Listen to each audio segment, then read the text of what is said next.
Chapter 877. It was very straightforward and decisive. It could be seen that He had made up her mind.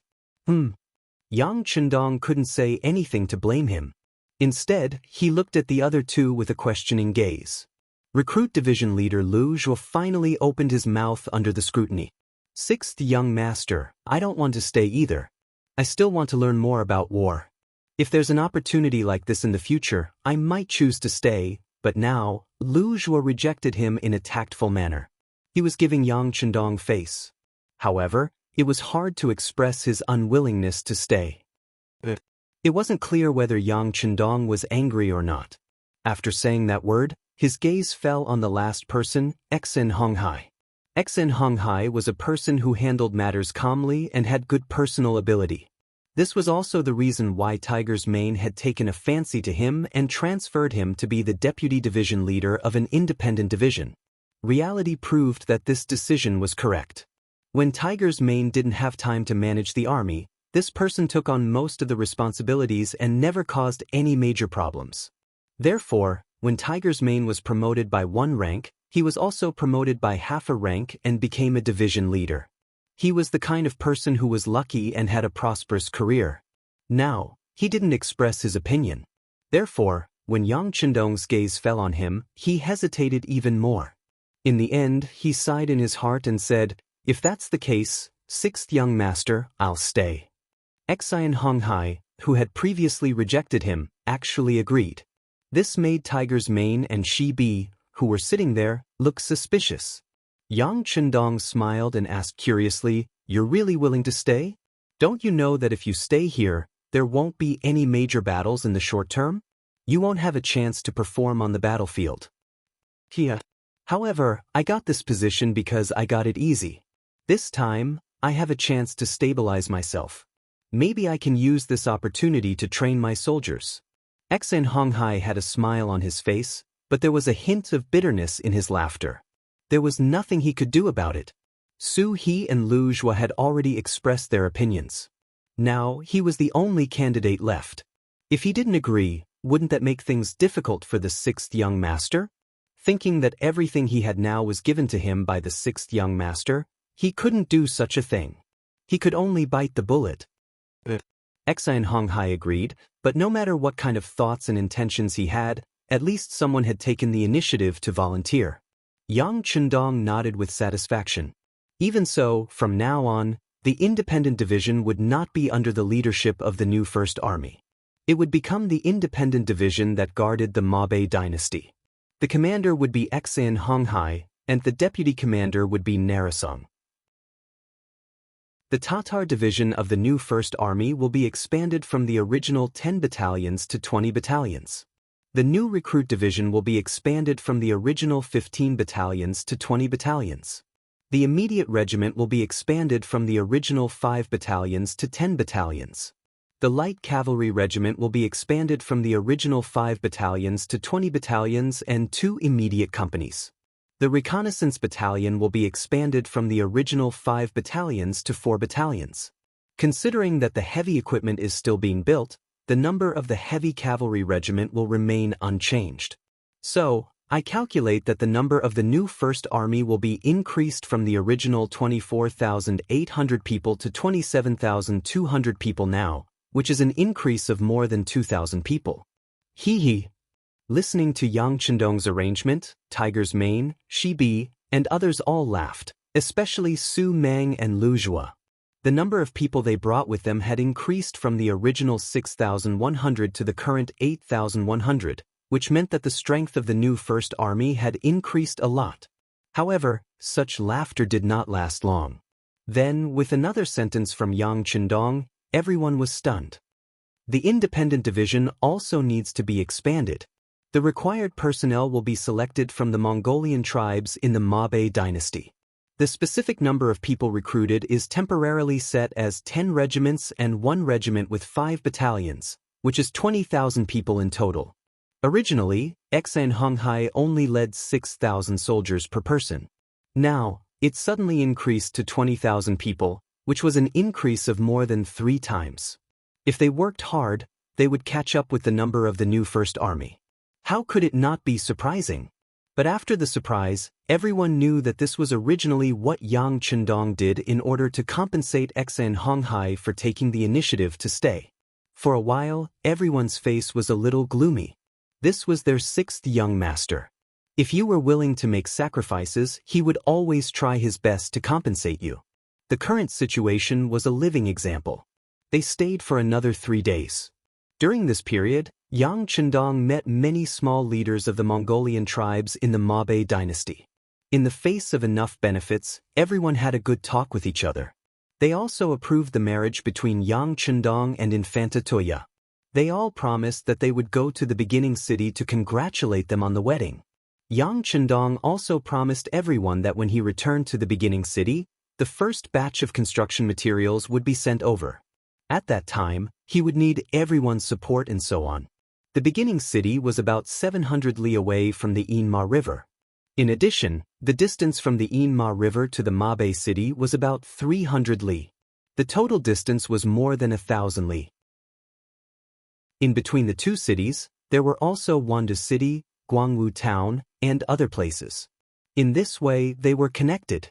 This would play a great role in stimulating the economy of more Mongolian tribes and influencing more Mongolian people. This plan also allowed Yang Chendong to smoothly kick out the second leg on the grassland. The cities could communicate with each other and support each other. The foundation would also be more stable. Yang Chendong left the specific matters of the construction of the city to Yang Si. He let him take the lead and agreed that the lord of the beginning city, Yumian, would send more capable people to support. Yang Si, you have to remember that the construction of the Mabe city is very important. From now until it snows in winter, that is, about 5 months. I ask you to build the prototype of the Mabe city in this period of time. The 4 walls in the city must be built well. The warm houses in the city must also be built well. This is a process from scratch to something. There must be some difficulties in the middle, but it doesn't matter. The beginning city and Chichen city will give you the greatest support.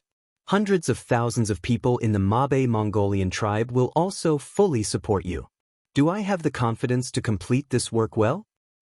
Yes, only if young master asks me to do something, I will do it. I will never turn back without orders. Yang Si said with a firm expression. Good. Yang Chendong patted Yang Si's shoulder happily. You just need to focus on building the city. The security work will be left to Xian Honghai and Na Raizong.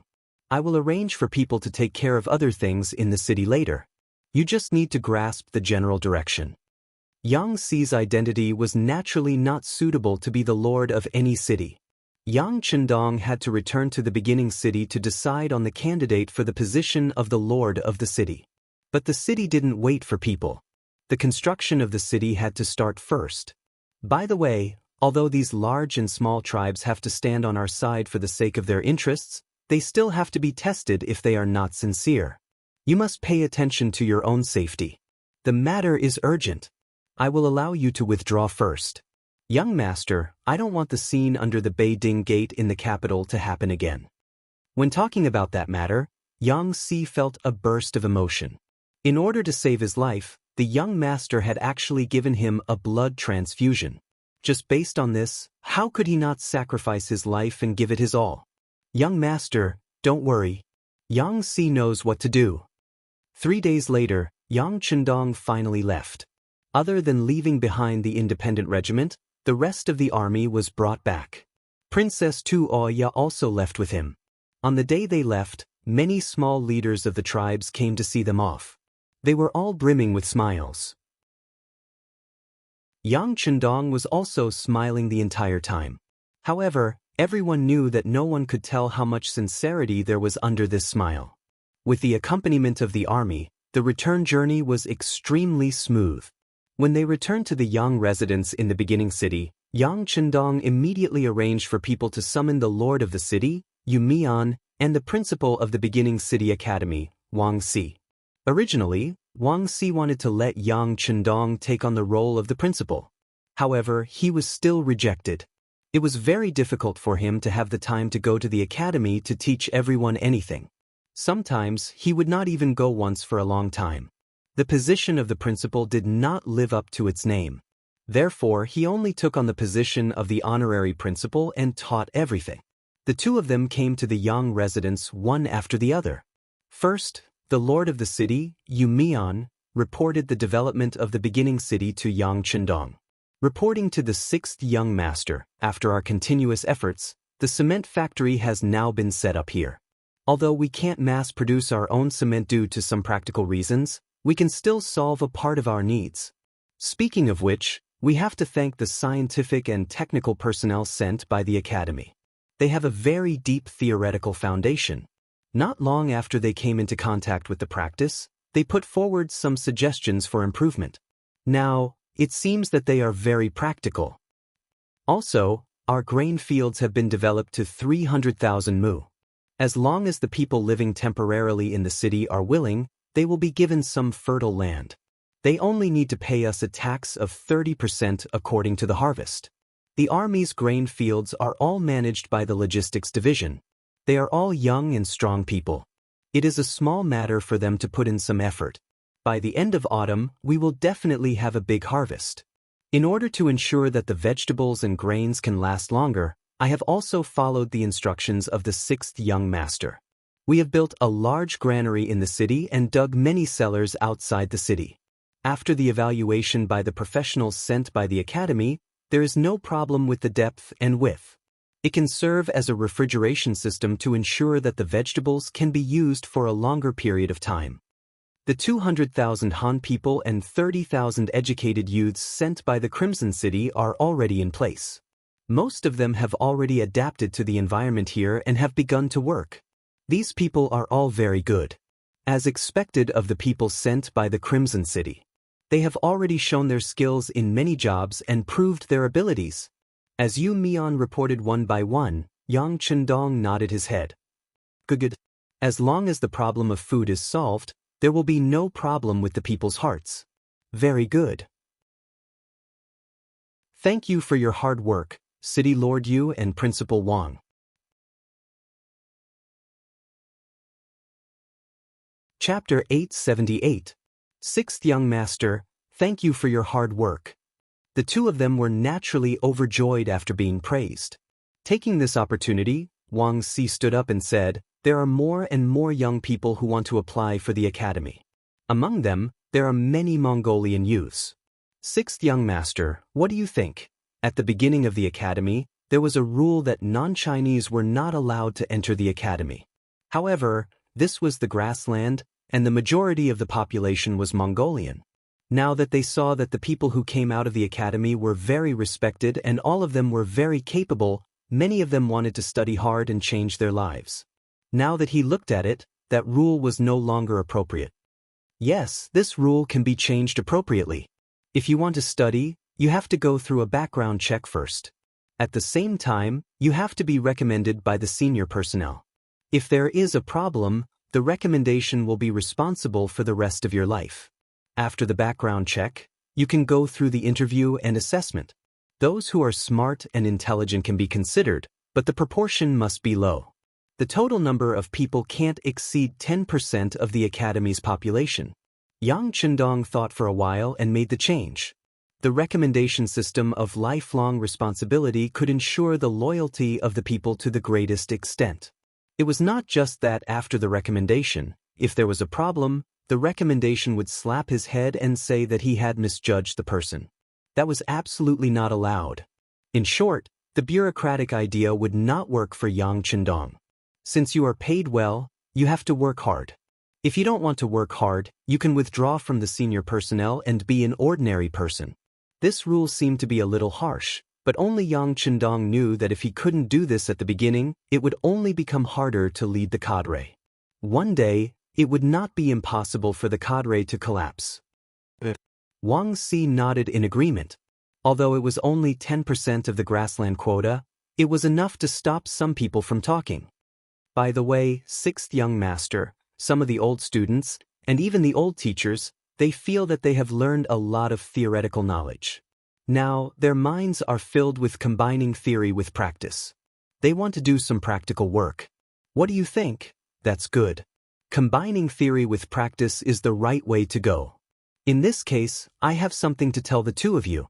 After the beginning of the city, I have decided to build another North Desert city 300 miles west of the Inma River, which is on the old site of the temporary capital built by Balsi and Tan at the end of the Yuan dynasty. In this way, it can correspond to the beginning of the city, and our power and influence will be greater. The construction of a new city is a complicated and tedious matter. There are many professionals needed, such as architects, the staff of the new city lord's mansion, market managers, the establishment of Mo Bay College, logistics, medical treatment, food supply, and the reclamation of fertile land like the Fur City. I have already checked that there is sufficient water, the land is not bad, and the place is large. It is feasible to get millions of mu of land. Do you have any suitable candidates? Regarding the issue of building North Desert City, although there were some rumors, there had never been an official document. Now that Yang Chendong had mentioned it, it was equivalent to giving everyone a confirmation. This was actually what Yu Mian and Wang Si wanted to find out. Now that the matter had been confirmed, there was no change in their expressions. Obviously, they had made some preparations. Yu Mian was the first to speak, sixth young master. But how big is North Desert City? Is it the same as the beginning city? Naturally, it can't be the same as the beginning city. Whether it is its geographical location or as the first city on the grassland, the role and political status of the beginning city are incomparable to other cities. Of course, this doesn't mean that the area it occupies will be smaller, but its political status will be lower. As for the area of the city, I think it can be bigger. After all, there are hundreds of thousands of people from the Northeast Mongolian tribe. In this regard, the beginning city can't compare. Hearing this, Yu Mian had an idea in his heart. As long as the status was not the same as the beginning city was still the big brother. Some of the management personnel there could be transferred from the beginning city. It was not considered overstepping his authority. All right, if that's the case, the city lord's mansion can send out 100 management personnel. They all started from the bottom and worked their way up step by step. In the past year, they have fully demonstrated their abilities. There are many good seedlings among them, especially my deputy city lord Mao Xiang, who is a very capable person. Mao Xiang. Yang Chendong nodded after hearing this. He had seen this person many times and heard more about his story. He was born a Han Chinese and had once been a scholar. However, because of the war in the place where he was brought to Crimson City by Leng Song, who had gone to the south of the Great Ming Dynasty, which had not been divided at that time. This person was actually interested in Leng Feng and worked hard to exercise his body. He failed the first assessment but succeeded the second time. Unexpectedly, he was then chosen by the new city lord of Crimson City, Yu Qian, and transferred to the city lord's mansion to work. After that, he followed Yu Mian to the beginning city and performed very well. Thinking about it, if his performance was mediocre, how could Yu Mian stand out to recommend him? One had to know that this recommendation was lifelong. In other words, if there was a problem with Mao Xiang in the future, Yu Mian would have to take responsibility. Originally, Yang Chendong wanted Yu Mian to recommend a city lord. It was impossible for Crimson City to recommend every talent. The climate and customs of the two places were different. The recommended person would have to adapt for a period of time. This was not conducive to North Desert City, which was eager to start work. Now that Yu Mian had taken the initiative to recommend him, Yang Chendong nodded. Okay, let me come over later. I will meet him. This meant that there was a chance. Yu Mian immediately said that he would do it when he returned. Now that there was a candidate for the city lord, Wang Si was unwilling to give in. He immediately proposed a candidate for the North Desert City Academy. There was no doubt that these two were promoting their own people in order to expand their speaking rights. It was still the same saying, where there were people, there would be conflicts. This was something that even Yang Chendong could not stop. He only wanted these recommended candidates to be suitable. As for some private conflicts, as long as it did not affect the overall situation and work, he would not casually intervene. Just like how he treated Yu Mian's candidate, Yang Chendong said that he also wanted to meet the candidate recommended by Wang Si. The matter was basically settled like this. Then, as the city lord, Yumian reported some practical materials that could support the construction of North Desert City. On this point, he did not mean to hide it. North Desert City was a lower political treatment than the beginning city. The stronger it was, the happier Yumian would be. Not long after meeting Yumian and Wang Si, Yang Chendong summoned the director of the security bureau stationed in the beginning city, Feng Liang. He expressed his worries about the North Desert region and requested to immediately build a public branch of the security bureau there. It was initially designated as a group. In the future, after the construction of the city had been completed and after work achievements, he could consider to be promoted to deputy director. He still had to accept the leadership of Feng Liang. Mao Xiang and the others were then met by Yang Chendong one by one. They talked about some practical work and future plans. These people came prepared and already had a series of plans in their hearts. In Yang Chendong's heart, he was quite satisfied. With the group in place, the next step was the mobilization of personnel and the transportation of materials. As a result, the construction of North Desert City officially began. With the full support of the various tribes in North Desert, it was done in a hurry. At the same time, preparations were also made for Yang Chendong and Tuo Ya's wedding. According to Princess Tuo Ya's intentions, she was in a hurry to get married, especially when she knew that the 5 wives of the war god had yet to give birth to a child. She wanted to take the lead even more, so she found someone to look at the date in private. It was set to be the 1st of the 7th month, more than 20 days later, for her wedding with Yang Chendong in the origin city. In order to expand the influence this time, Tuo Ya personally asked for instructions from Yang Chendong. When the news was released, she also claimed that on that day, the war god would be established with the title of Heaven Khan and completely inherit the ruling power of the entire North Desert Mongol tribe. When the news came out, all the forces in this area were shocked. First of all, the small leaders of the North Desert Mongol tribe. Although the title of Heaven Khan was not discussed with them before, it made them unhappy. However, considering the practical benefits in front of them, the construction of North Desert City had already begun. The workers here were all paid daily. The shining silver fell into the hands of the people of the tribe just like that. They had already won a large number of people's hearts. Even if they wanted to come out and stop it now, it was impossible, so they could only let it go. Not only that, on July 1st, they also had to consider going to the beginning city and take out their gifts to show their loyalty. At the same time, Shi Wanshan, who was currently in Tala City, also received the news. He was currently in charge of the Xian residence and the commander of the capital department of Wanquan. In his study, he sat quietly for a long time. Yang Chendong was actually going to receive the title of Heaven Khan, and at the same time take over the entire North Desert Mongol tribe. Because his wife was Princess Tuo Ya, their children would have the golden bloodline of the Mongol tribe. One could imagine their appeal in the future. All these things made him very anxious. The more Yang Chendong's power increased, the greater the pressure on Baiming. It could be imagined that if this kind of power was allowed to grow, it was likely that in the near future, a powerful enemy would appear in Baiming. Unfortunately, Baiming's imperial court seemed to have chosen to turn a blind eye to this situation. The new army that the imperial court was currently training was prepared to unify the great Ming dynasty. They were preparing to attack the southern Ming dynasty. This was the policy of the higher-ups. Shi Wanshan's words carried little weight. The only thing he could do was to be on good terms with Yang Chendong as much as possible and maintain the normal situation in the northwest.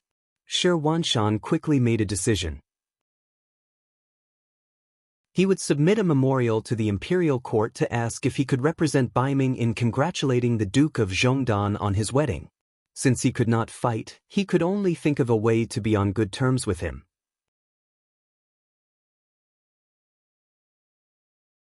Chapter 879. Unlike the Mongolian tribe and Shi Wanshan who had no choice but to express goodwill, there were also the Sanbur province and Jingzhou province south of Tulu city. They were all under the banner of the great Khan of Wara. After receiving the news, they immediately sent the news out. Although they could barely protect themselves with their forces and did not want to provoke the mercenaries and the powerful god of war now, the other party wanted to be conferred the title of Heaven Khan.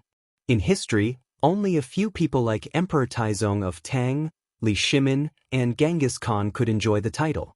Now that Yang Chendong wanted to take it for himself, they had no choice but to report such a big matter. As for what the higher-ups wanted to do, it was not something they could worry about.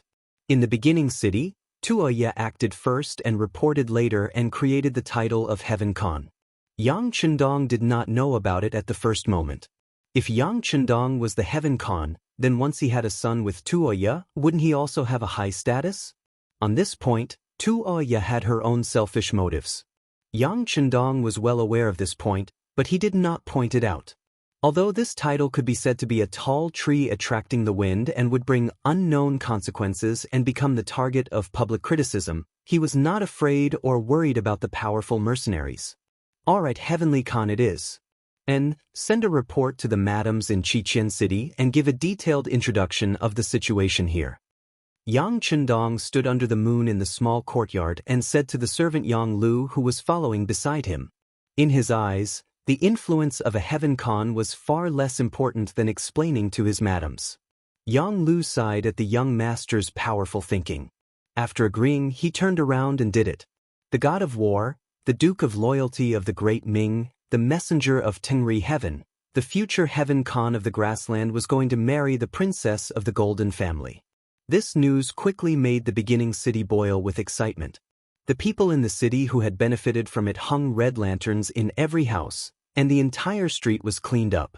They expressed their congratulations to Yang Chendong in this way.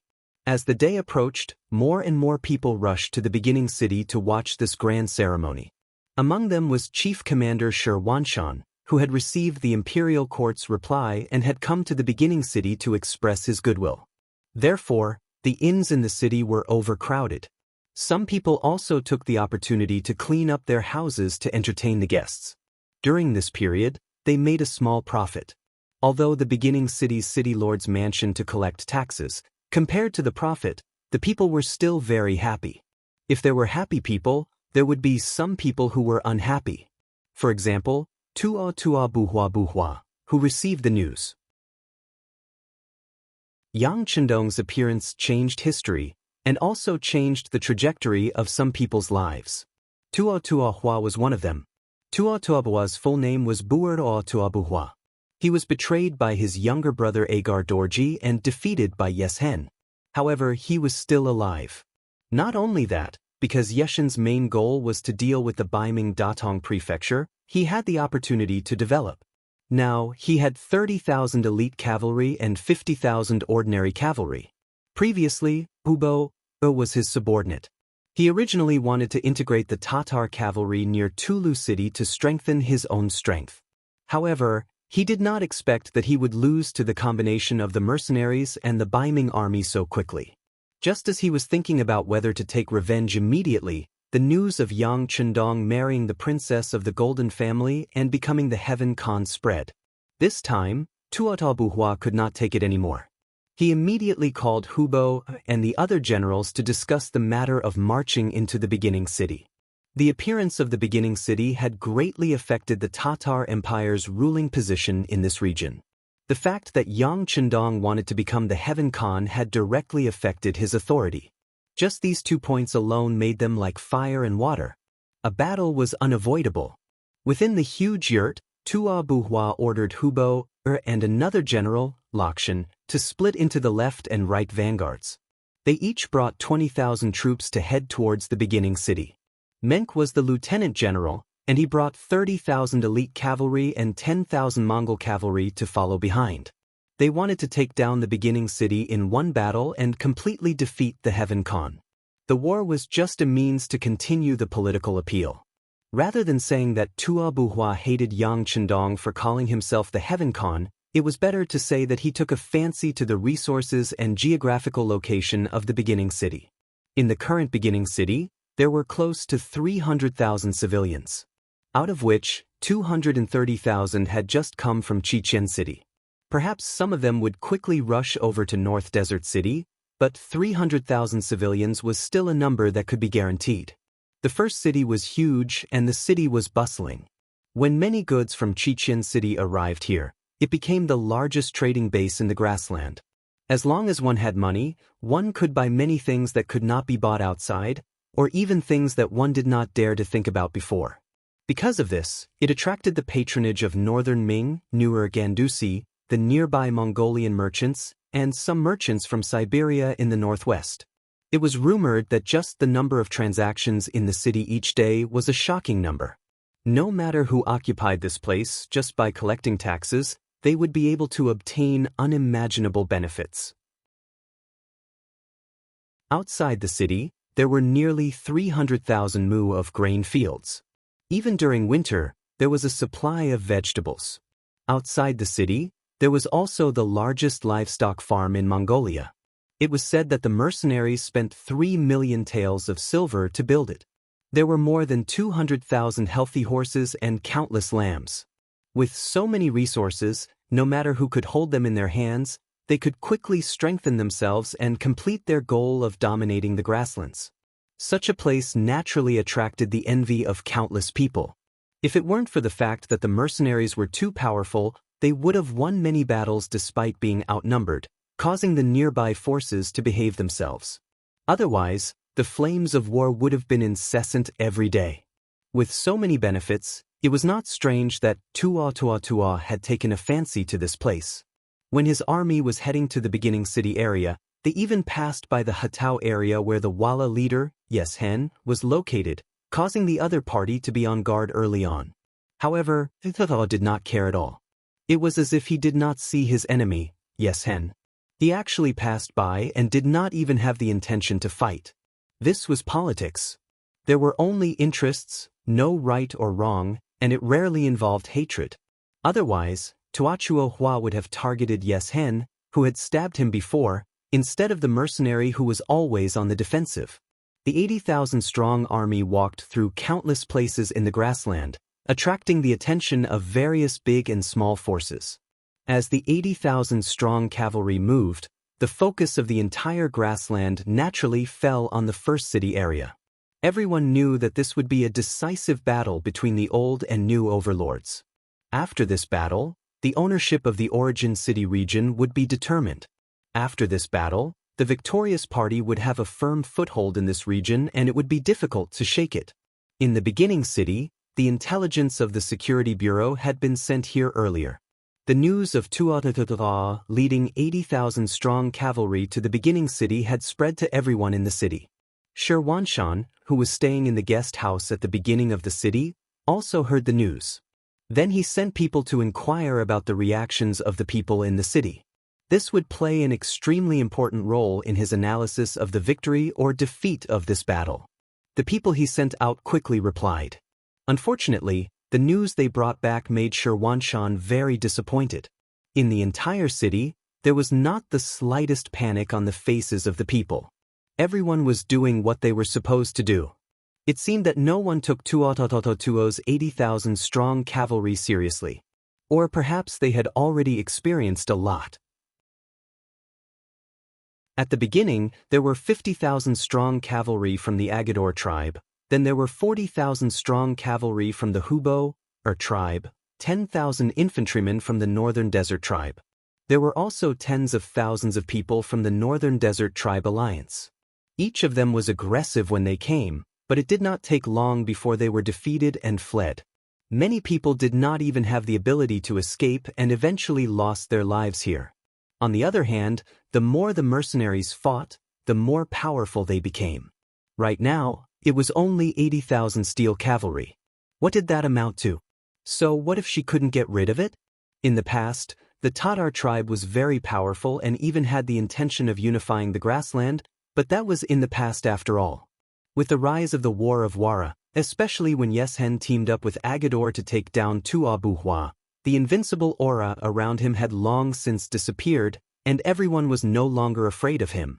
According to the report of the spies sent out, there was not the slightest bit of chaos in the entire origin city because of this news. If one had to say who was influential, it would be the adult men among the common people. They longed for war because only then would they have the opportunity to join the army. It should be known that the treatment of mercenaries in the entire prairie was second to none when compared to the great Ming dynasty. A soldier could support his entire family. This was not just a slogan, but a reality. If one could achieve military merits in battle and become an officer, their treatment would be even better. Even if they were unfortunate enough to die in battle, the compensation given to them would be an astronomical sum. In the past, when they fought for the other Mongolian tribes, they would dig a hole and bury them whenever they died. Some would even set fire to their graves. Their families would also be bullied or become slaves because of this. The attitude of the mercenaries towards Jun Lai was many times better. It was precisely because the mercenaries treated their soldiers so well that it affected the nearby Mongolian tribes. They were all fighting on horseback, but the treatment was so different. Many people wanted to be treated the same. In the end, the leaders of the tribes could only watch as their cavalry left them and joined the powerful mercenary family.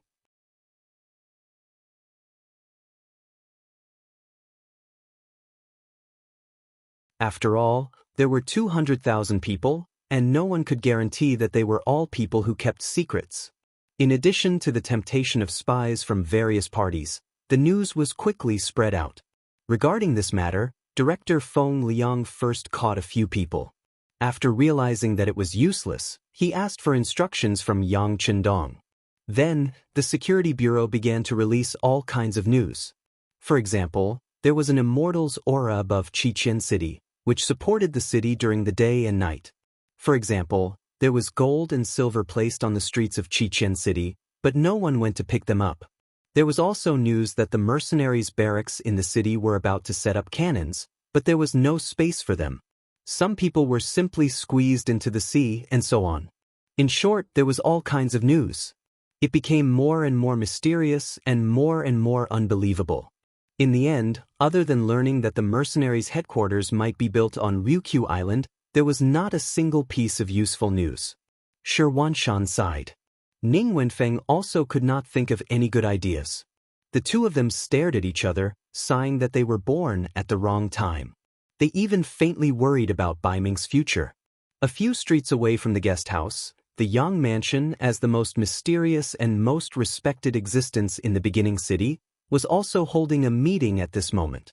They were discussing how to fight against Tuachuo Hua's 80,000 troops. Bandits, they're all bandits, one of the participants, beginning city's city lord Yu Qian, said angrily. It was no wonder that he was so angry. This time, Tuachuo Hua personally led an army here. He even brought the elite of the Tatar cavalry. On the surface, it seemed that he was dissatisfied with the sixth young master's performance of being conferred the title of Heavenly Khan, but in fact, it was just an excuse for him to occupy this place by force. Everything that beginning city had now did not come from the wind. It was built with the efforts of countless people and a huge amount of money. Even now, it seemed that there were many ways to earn income in beginning city, such as business tax, local tax, house rent, greenhouse vegetables, large horse and sheep farms, and so on. In fact, there was still a huge difference compared to the investment. According to the sixth young master's earliest plan, it was already very good to be able to break even within 3 years. This was also because beginning city was the first big city on the grassland and had many innate conditions. Once the number of cities increased, there would be some impact on each other. At that time, if one wanted to build a city to break even or even start to make money, it would probably take 5 years.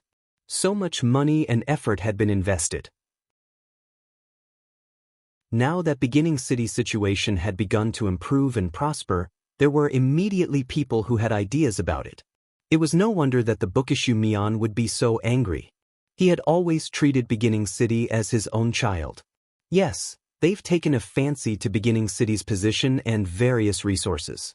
They started the war to plunder it. If they really occupy this place, I'm afraid it won't take long for this place to return to the desolate Alahumiki city of the past. Beginning City Academy's dean, Wang Si, also chimed in. Then he seemed to have thought of something and chuckled. Dean Wang, what are you laughing at? Yu Mian asked with a puzzled expression. Oh, it's nothing. I heard that there's another reason why Tuachuo Buhua wants to enter beginning city. It said that the sixth young master is disrespectful to Genghis Khan. They said that he once used a poem to say that Genghis Khan, the prodigy of the generation, only knew how to shoot a big eagle with a bow. They said that this was the sixth young master's metaphor that their ancestor only knew how to shoot birds with a bow. At this point, Wang Si could no longer control himself. He could not help but hold his stomach and laugh out loud in such a serious meeting. Not only him, but many people in the meeting also laughed at this moment. The original meaning of this was that the sixth young master said that Genghis Khan was brave but not astute. However, it was interpreted this way. However, it did not seem to be wrong on the surface. Yang Chendong, who was sitting at the head of the table, also chuckled. Then he gently raised his right arm. Immediately, the meeting became incomparably quiet. Alright, there's no need to talk about robbers. I've said long ago that in this world, sometimes it's useless to reason. In the end, it still depends on who has the biggest fist. That's the hard truth. As the saying goes, we'll deal with whatever comes our way. Since Tuachuo Buhua wants to court death, we'll fulfill their wish. Tiger's Mane, how's the training of the new army going? Tiger's Mane, who was the only one with the rank of Major General, stood up. Young Master, the situation is very good. The general trend is irresistible. Nowadays, there are too many young men from the grasslands who want to join the mercenary army. This is where the pressure lies. It's not easy to join the army and occupy a spot. In order not to lose it, all the soldiers are working hard to train. No one dares to be lazy, for fear of being squeezed out by others. Good, it's best to be able to train independently. Only if you're truly willing can the trained army be a strong, iron army, and invincible army. Yang Chendong nodded in satisfaction after hearing this. Then he looked at Beta Persei on the other side and asked, "How's the logistics division? How many recruits are training now? How many captives can be sent to the battlefield immediately? How many reserve soldiers are available?" Young Master, the logistics division now has 10,000 recruits training. In half a month, the first stage will basically be over. In another month, most of the training procedures will be completed and they can be considered to officially enter the army. There are 15,000 captives, all of whom are the kind who can fight on the battlefield at any time. In the reserve, there are 10,000 young men from the grasslands. Usually, they mainly focus on learning Chinese and writing. At the same time, they are also responsible for reclaiming grain fields and doing construction work in the city. This is also a way to train their brain and physical strength. Once they pass the initial assessment, they can transfer to the recruit area for training at any time and wait for the opportunity to add to the army. Well, 35,000 people. That's not a small number. Yang Chendong was also quite satisfied with the logistics division's work.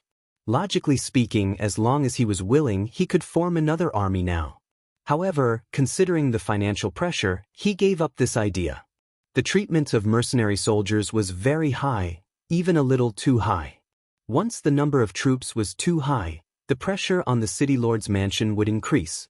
This was not in line with Yang Chendong's initial requirements of controlling the army with one hand and controlling the economy with the other. Okay, don't recruit new soldiers for the time being. After this battle, we'll replenish according to the actual situation. Yang Chendong ordered Beta Persei, then looked at the others and said, "Just last night, Yang Si, who is building Mabe City, sent a message saying that the Mongolian tribes in Mabe City are willing to contribute to the resistance of Tuachuo Buhua's provocation. They said that they can send 20,000 troops. They also said that they don't need to be paid, nor do they need to be equipped with horses and sabers.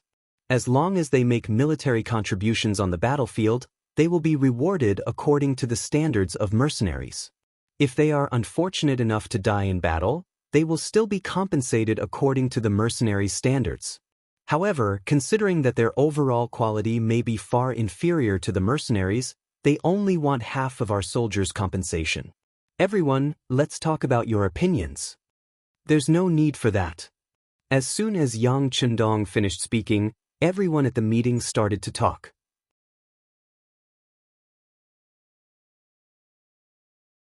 Chapter 881. Other than Yu Mian, Wang Si, and Feng Liang, who held authority in certain areas, those who were qualified to participate in this meeting were the backbone of some divisions and regiments. Seeing that a big battle was about to be fought and the time to gain merit had arrived, It would be strange if they didn't like someone who suddenly wanted to take a share of the loot. All the officers were talking at once. Yang Chendong smiled but didn't say anything. He only held his tea and slowly drank it. His gaze would occasionally look at the faces of the other officers, observing their every move. Among these people, there was one person who had a very special status. He was Fan Yuhai's former subordinate, Lu Duo. In the battle, Fan Yuhai and Zhang Meng had both died, leaving only Lu Duo behind. It had to be said that this person was also a staunch person. He tried to commit suicide several times, but was always found and saved under the special protection of the mercenaries. After this matter was reported to Yang Chendong, the two of them had a long talk. Lu Duo, I know you hate me and don't want to serve in the mercenary army, but I think you must be more curious about why Fan Yuhai lost to me. I'll give you a chance now. You cannot be considered a mercenary, but some meetings allow people to participate. You can watch all of this as a third party and find your answer. If one day you find your answer and still want to seek death, then I won't stop you. How about it? After this conversation, Lu Duo appeared in this meeting with a transcendent status. He had seen everyone's performance just now. When he heard that someone wanted to gain merit, although he didn't say anything, he agreed in his heart. Since the battle was imminent and the military merits were in front of him, why would he let others do it? This was equivalent to snatching meat from his bowl.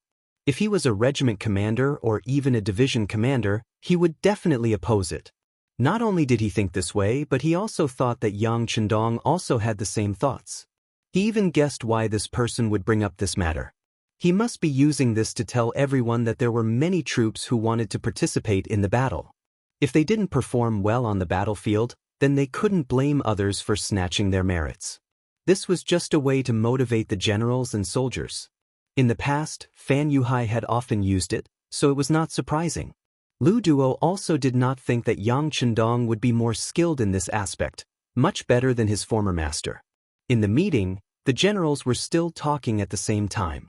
However, all of them expressed that it was enough to have them on the battlefield. As for the 20,000 Mongol soldiers, they should just forget about it. The benefits should not be given to outsiders, right? After a while, those who should have expressed their opinions had all expressed their opinions. Even the Tatar division commander, Su He, who rarely spoke, firmly said that they could fight this battle well. If they didn't have enough troops, they could use the logistics division's troops. There was no need for others to interfere. Soon, apart from Commander Tiger's Mane and Deputy Commander Shi Bi, the rest of the officers made their statements. Everyone is almost done talking. Why aren't Commander Hu and Deputy Commander Shi speaking? What do you think? Yang Chendong was very satisfied with the abilities of these two people. As they continued to grow, they had become more and more like high-ranking generals. They were not anxious when faced with problems, and they were calm and mature. The two people who were called looked at each other first. Then Tiger's Mane, as the representative, smiled and said, "Young master, since you said so, you must have thought about the overall situation. We will listen to you." Yang Chendong nodded heavily. Then he looked at the audience and said, "I mean that we can agree to their request and allow them to send 20,000 people to participate in the battle." Sixth young master. Hearing Yang Chendong's decision, the officers all said with ugly expressions. Even Lu Duo, who was not wearing a military uniform and did not have any military rank, widened his eyes at this moment. He suddenly realized that he still didn't understand this loyal duke of the great Ming dynasty. Yang Chendong gestured for everyone to not be anxious. Then he said, "I understand what you mean and what you think. However, there is only one thing I want to say. That is, people will die in war. Although both sides are flesh and blood, the mercenaries are like my children. Of course, I will side with you. If we win this battle with too many casualties, that is not what I want. Since they have joined the mercenary group, that in itself is a kind of trust in us. Trust is easy to say, but it can only be barely achieved after countless efforts. Since they trust us, we should be responsible for their lives. If we can avoid death, we should avoid death. If we can avoid death, we should avoid death. Therefore, the addition of these 20,000 people will greatly reduce the pressure on us. In some bloody battles, we can even let them fight. This can reduce our casualties to a minimum, and it can also tell others that it is not so easy to take advantage of us. What do you all think?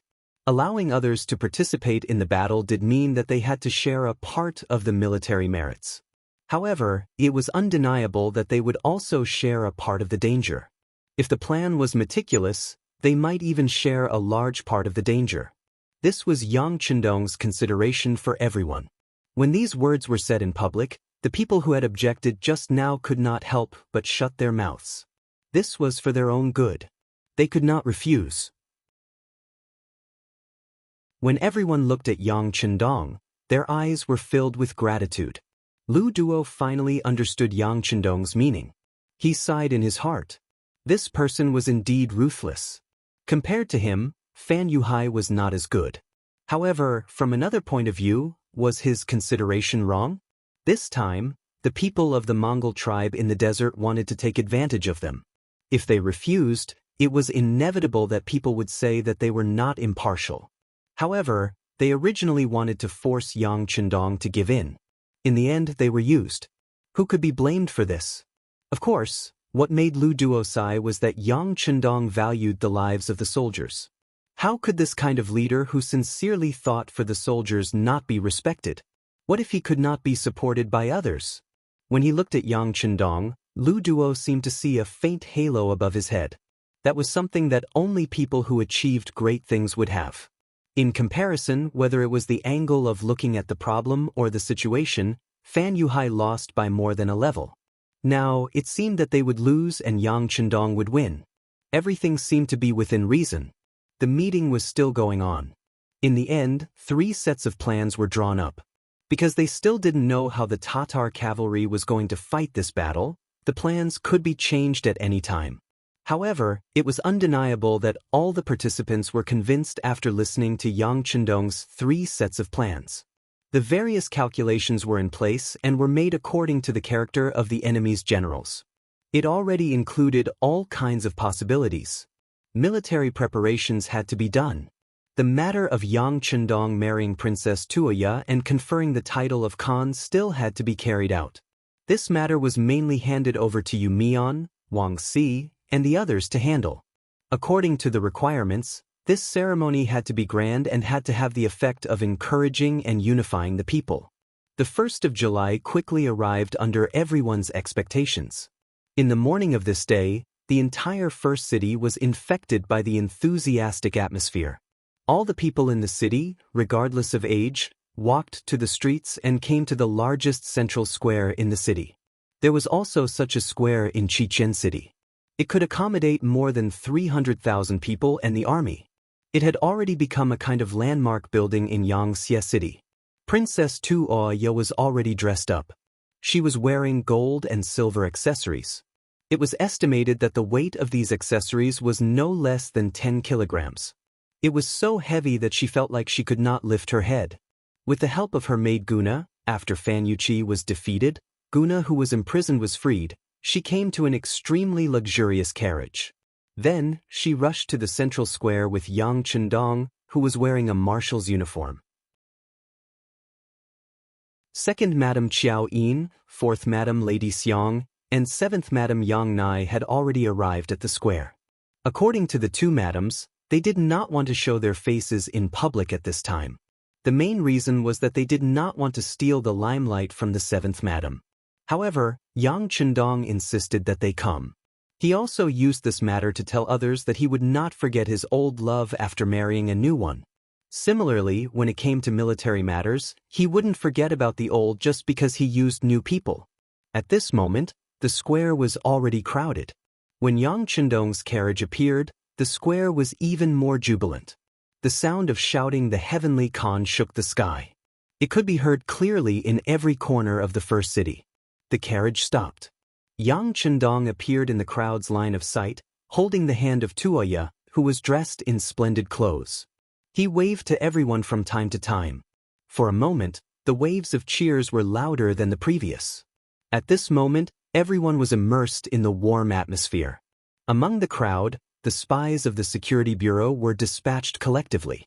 They appeared in the crowd and watched every place in the square at all times to ensure that they could counterattack immediately if there was any movement. Amidst the cheers of more than 200,000 people, Yang Chendong walked up to the viewing platform of the square. As he made a gesture, a loud bugle sounded, followed by a grand military parade. Groups of mercenaries in military green uniforms walked out from the side of the square and strode forward on the road in front of the square. During the war, one of the best ways to announce oneself was to parade. It could not only have the effect of inspiring and grand, but it could also have the effect of deterring the enemy. Sure enough, when the military parade began, the square was much quieter. Everyone's eyes were attracted by the mercenaries walking through the square. Even Wan Shishan, Ning Wenfeng, and the others were staring at the scene in front of them, as if they were going to miss every single moment.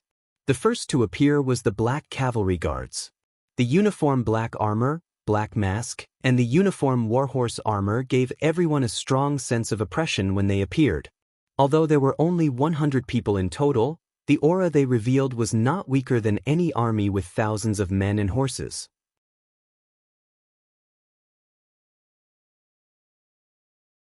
Chapter 882. The second person to walk over was the new army headquarters. Tiger's Mane, who was dressed in a general's uniform, led the way. The deputy commander and other military personnel followed behind him. Their appearance caused a burst of cheers in the square. After the military, the first group to appear was the Tatar division. After the expansion, they had 20 battalions. They appeared in formal attire and attracted a lot of shouts from the central square. The next group to appear was the recruit division. They received the most cheers because many of their relatives were the people of the origin city. With the help of their relatives, their momentum was naturally great. After the recruit division was the independent division. The division commander Xan Honghai and the deputy division commander Na Risong walked in front of the group. As the division commander, Xan Honghai had no chance to fight with Tua Buhua. Even if he came to attend the wedding ceremony this time, he still had to go back soon. In contrast, Na Risong was much more fortunate. He was lucky enough to stay and be the representative general of the Mongolian tribe in the north of the desert. He would fight the Tatar army together with the mercenaries. Their appearance attracted Yang Chendong and Tuoya, who were on the viewing platform, to wave at them. The fourth division to appear was the logistics group. They had too many people and it was impossible for all of them to appear. They only sent a part of the representatives, but they also won a lot of cheers. Especially when the propaganda group and the medical group walked through the square, it attracted a lot of attention from the Mongolian men. These two groups were mostly made up of female soldiers. Under the contrast of the military uniforms, it was the first time that the berets appeared in front of everyone. It was impossible for such a group to not attract attention. Especially the medical group, they were responsible for battlefield rescue. They were far from the propaganda group. Although the members were very beautiful, they could only be seen from afar. It was very difficult to get close to them. The medical group was different. They were responsible for treating the soldiers and the wounded on the battlefield. It was very easy to get close to them as long as they were sick. Because of this, many soldiers recently went to the medical group for various reasons. However, in reality, no one knew how many people were really sick. After the logistics group, the direct subordinate regiment, reconnaissance battalion, light cavalry regiment, heavy cavalry regiment and other regimental units appeared. However, the most eye-catching unit was still the heavy cavalry unit. Although there were only 2,000 of them, their auras were extraordinary. When they walked on the square, they caused the ground to tremble. Their shining blades caused many Mongolian girls to scream, and the Mongolian men to feel their blood boil. In their eyes, these were the strongest existences. If they could join such a group, they would be proud for the rest of their lives. After these troops walked in, the next to enter was the 20,000 cavalry of the Mongol tribe. In comparison, regardless of whether it was military discipline, or imposing manner, they were all a bit weaker. Fortunately, Princess Tuoya was waving her hands at them from the viewing platform, giving them support. Only then did they not lose so much face. These 20,000 men were the 20,000 that the Mongol tribes had requested to join the battle. Originally, they had thought that they were here to split the benefits and show their faces. However, it seemed like their appearance had caused the atmosphere to become a little awkward. But no matter what, the fact that they were able to appear here was already a victory. They originally thought that the war god might not agree to them coming out to take advantage of the situation. However, they did not expect that the war god would agree so quickly. This allowed them to feel the war god's friendly attitude, and they were determined to perform well on the battlefield. After the Mongol tribe walked in, the last to enter was the ferocious tiger regiment. Different from the cavalry, this time they walked in. All of them carried the Type 95 on their shoulders and were equipped with shining blades, making it difficult for them not to attract attention. However, what was even more unexpected was that when the 3,200 men walked in front of the viewing platform, the leader, Xiao Feng, suddenly shouted, "Look to the right." With this order, the ferocious tiger regiment soldiers who were walking in unison suddenly changed their pace. Then they raised their spears and stabbed.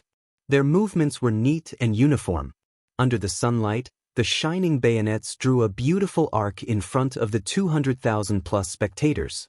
This was a standard military parade, and only the real Lung Feng could perform this standard action. It was a pity that there was no military song to accompany it.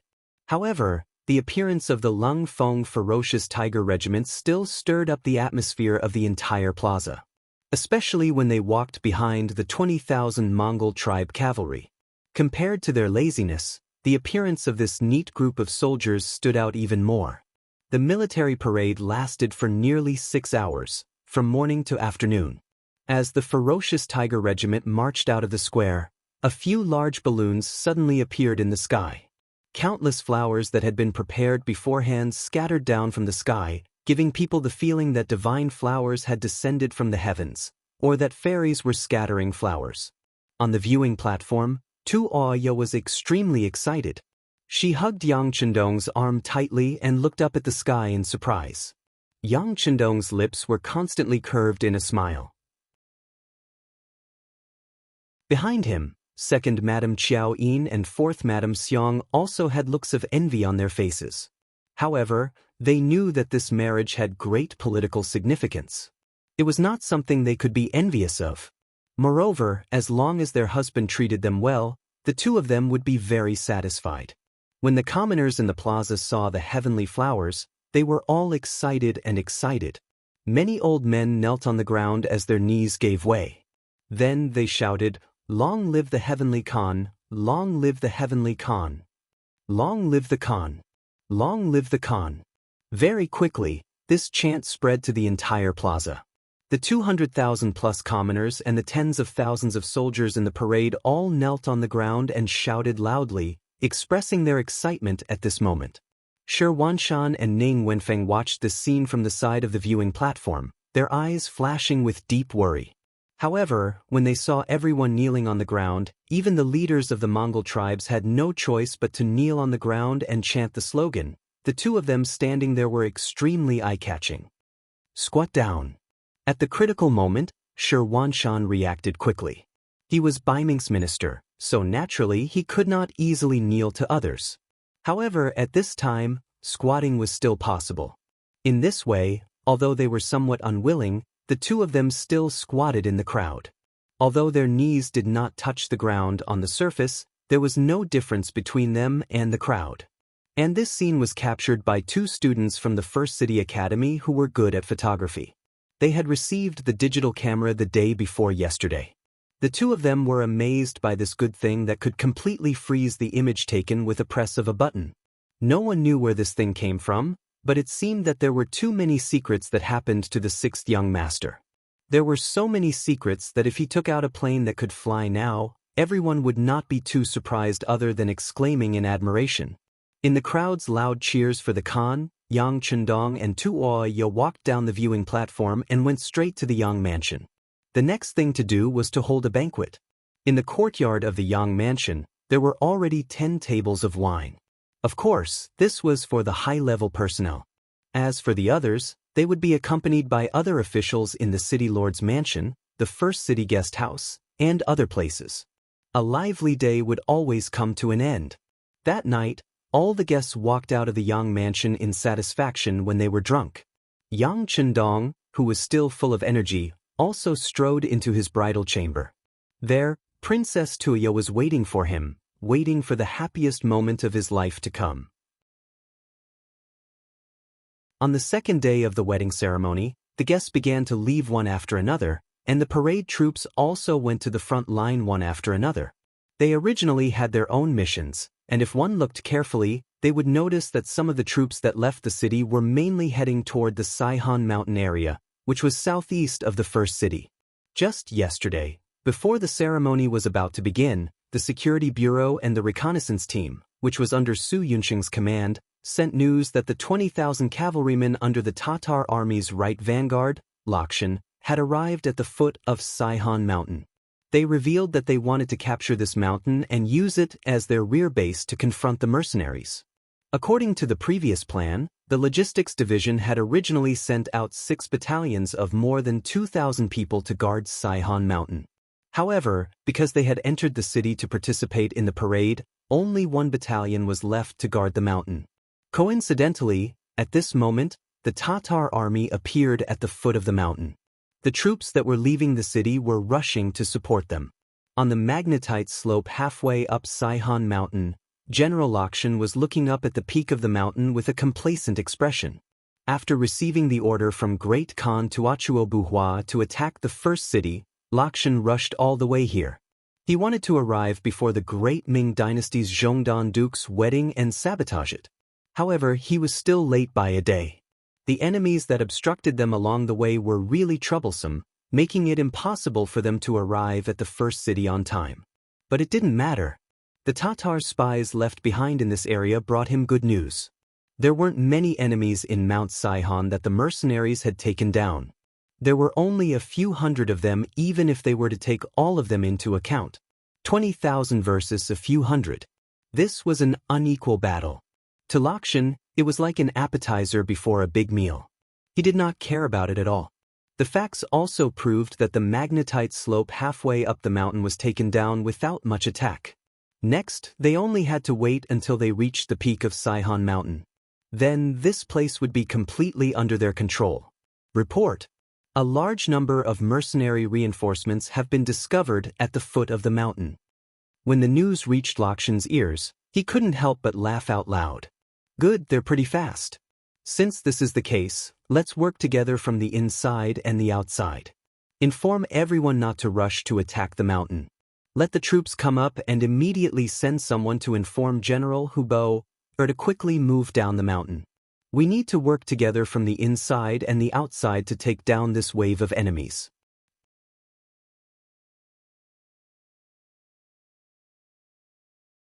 Chapter 883. The scout nodded and immediately went to pass down the order. Another deputy general, Mu Qi, came up with a puzzled expression. General, why should we stop attacking the mountain? The enemy is here, so we should attack with all our might. There are people on the mountain, and we are now halfway up the mountain. This is very disadvantageous for us. What do you know? Lakshan had a smug look on his face when he said this. Mu Qi flattered and laughed. He took half a step forward and said, General, please enlighten us so that we can learn from you. Looking at Mu Qi's curious face, Lakshan's vanity was greatly satisfied. He laughed and said, All right, seeing that you are so eager to learn, I will teach you a lesson today. Let me ask you, why did the mercenaries rush to our Saihan Mountains so early in the morning? Well, it's probably because they know that there are mercenaries surrounded here, so they want to take this place back. Mu Qi answered with a straight-to-the-point. That's right. Then if we had already taken over the entire mountain, do you think they would still want to take it back? Lakshan chuckled and patted Mu Qi's shoulder. Let me tell you, war is a skill. Sometimes, bravery alone is not enough. There are still many things to learn. Lakshan had already left, but Mu Qi was still deep in thought. Suddenly, he had a flash of inspiration and shouted, I know. The general intentionally left the mountain unattacked in order to lure the enemy's reinforcements. Only if there are mercenaries here would they have no choice but to come despite knowing the danger. That's right, The enemy on the mountain is the bait we used to catch the big fish. If we eat them now, the mercenaries won't fall for it. Now, we just have to wait for them to reach the foot of the mountain and wait for General Hubo to surround them. Then, we can eat the bait at any time and attack from both inside and outside to deal a heavy blow to the mercenaries. Lakshan, who was already a few meters away, laughed heartily and walked further and further away. He wanted to see how many reinforcements the mercenaries had. If there were too few, it wouldn't be enough for him to eat. At this moment, Hubo's 20,000 soldiers were rushing over from the west of Saihan Mountain. Hubo, who was riding on a horse, asked General Mu Ren as she galloped. Did Lakshan really take down Mount Saihan? Yes, the scouts they sent, as well as the gerfalcons in the sky, told us the same thing. Mu Ren answered with certainty. Then are you sure that there's only one battalion of mercenaries on Saihan Mountain? Hubo asked worriedly. I saw it clearly. Usually, there are only 4 battalions on the mountain. Our brothers went to investigate before. This time, for the wedding of Duke Zhongdan, they sent 3 battalions to participate in the military parade. Now there is only 1 battalion left in the mountain. Mu Ren nodded again and said, Mount Saihan is such an important place. How could it change hands so easily? General Mu Ren, do you think this is another one of Duke Zhongdan's schemes? Hubo was still worried and continued to ask. That shouldn't be the case. Our men just sent a report from the origin city. They said that Duke Zhongdan's main generals appeared during the military parade. If they were really prepared, then there should be at least 1 general guarding an important place like Mount Saihan. Mu Ren replied while sighing in his heart. It seemed that his general was scared after the previous defeat. Otherwise, why would he be so careful? Is that so? That's good, that's good. After asking a few questions and not finding any problems, Hubo finally relaxed.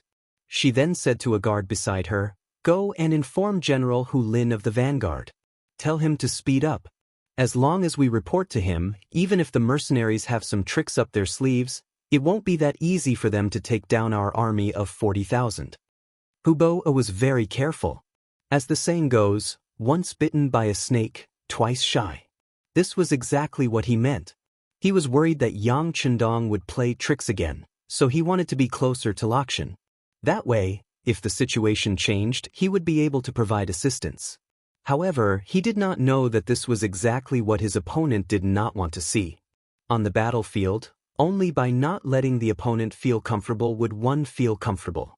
This was a principle that had not changed since the ancient times.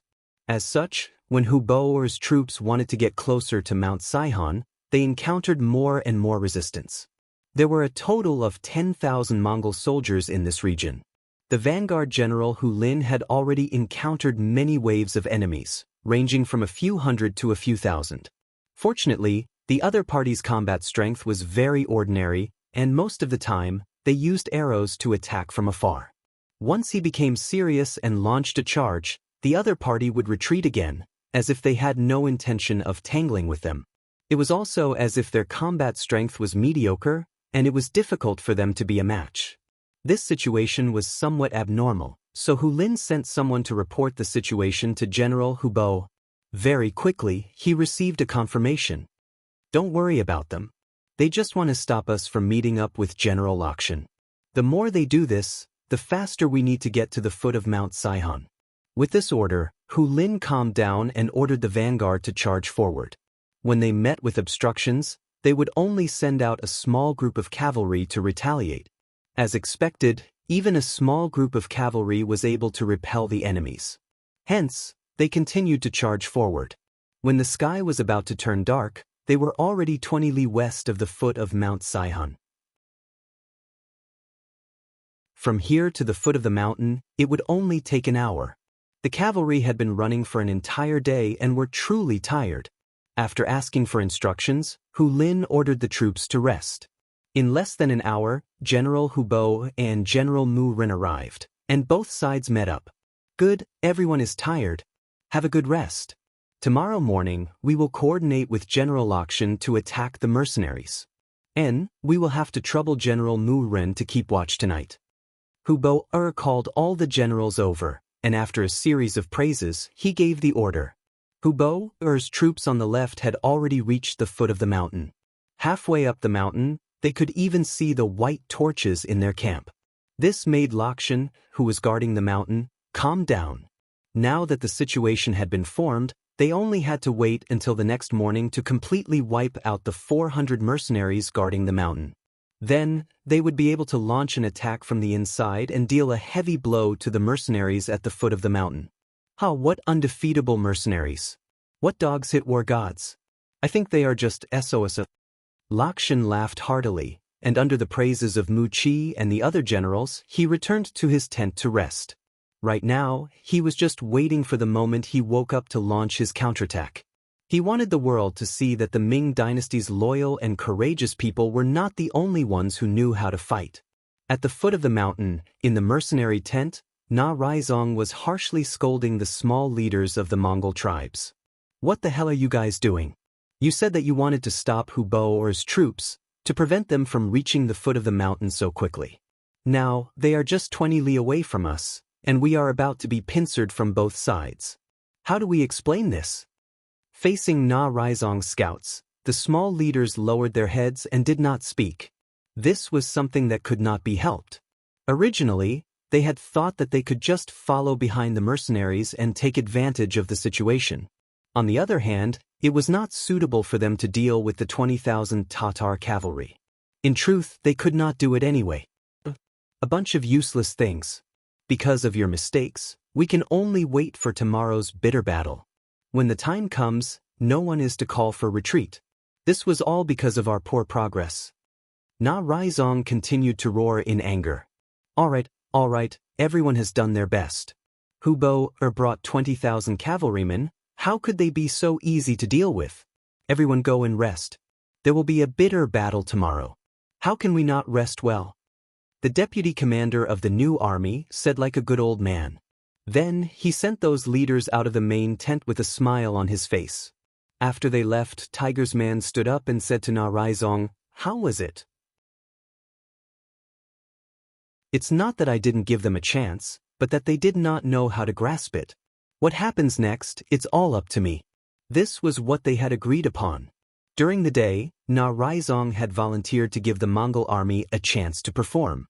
If they did not perform well, he would listen to Tiger's man's arrangements. Now that the truth was right in front of him, he had nothing to say. He nodded, "I'm willing to accept my loss. From now on, we'll just listen to Commander Tiger's arrangements." Outside the main tent, a group of Mongol leaders walked out. Some of them had looks of dissatisfaction on their faces. Their forces were too spread out. Sometimes, a small tribe would only have a few hundred cavalrymen, while the bigger tribes would only have a few thousand. Asking such a small faction to fight the 20,000 Tatar cavalry was simply sending them to their deaths. However, there was one person who did not say anything from start to finish. He was one of the leaders of the Mongol army, Demudu. He seemed to have a lot on his mind. When he returned to his tent, he quickly wrote a note, recording everything that had happened in the main tent. He then took out his gerfalcon and walked out of the tent. Using the excuse that it was convenient, he went to a secluded place and released the gerfalcon into the air.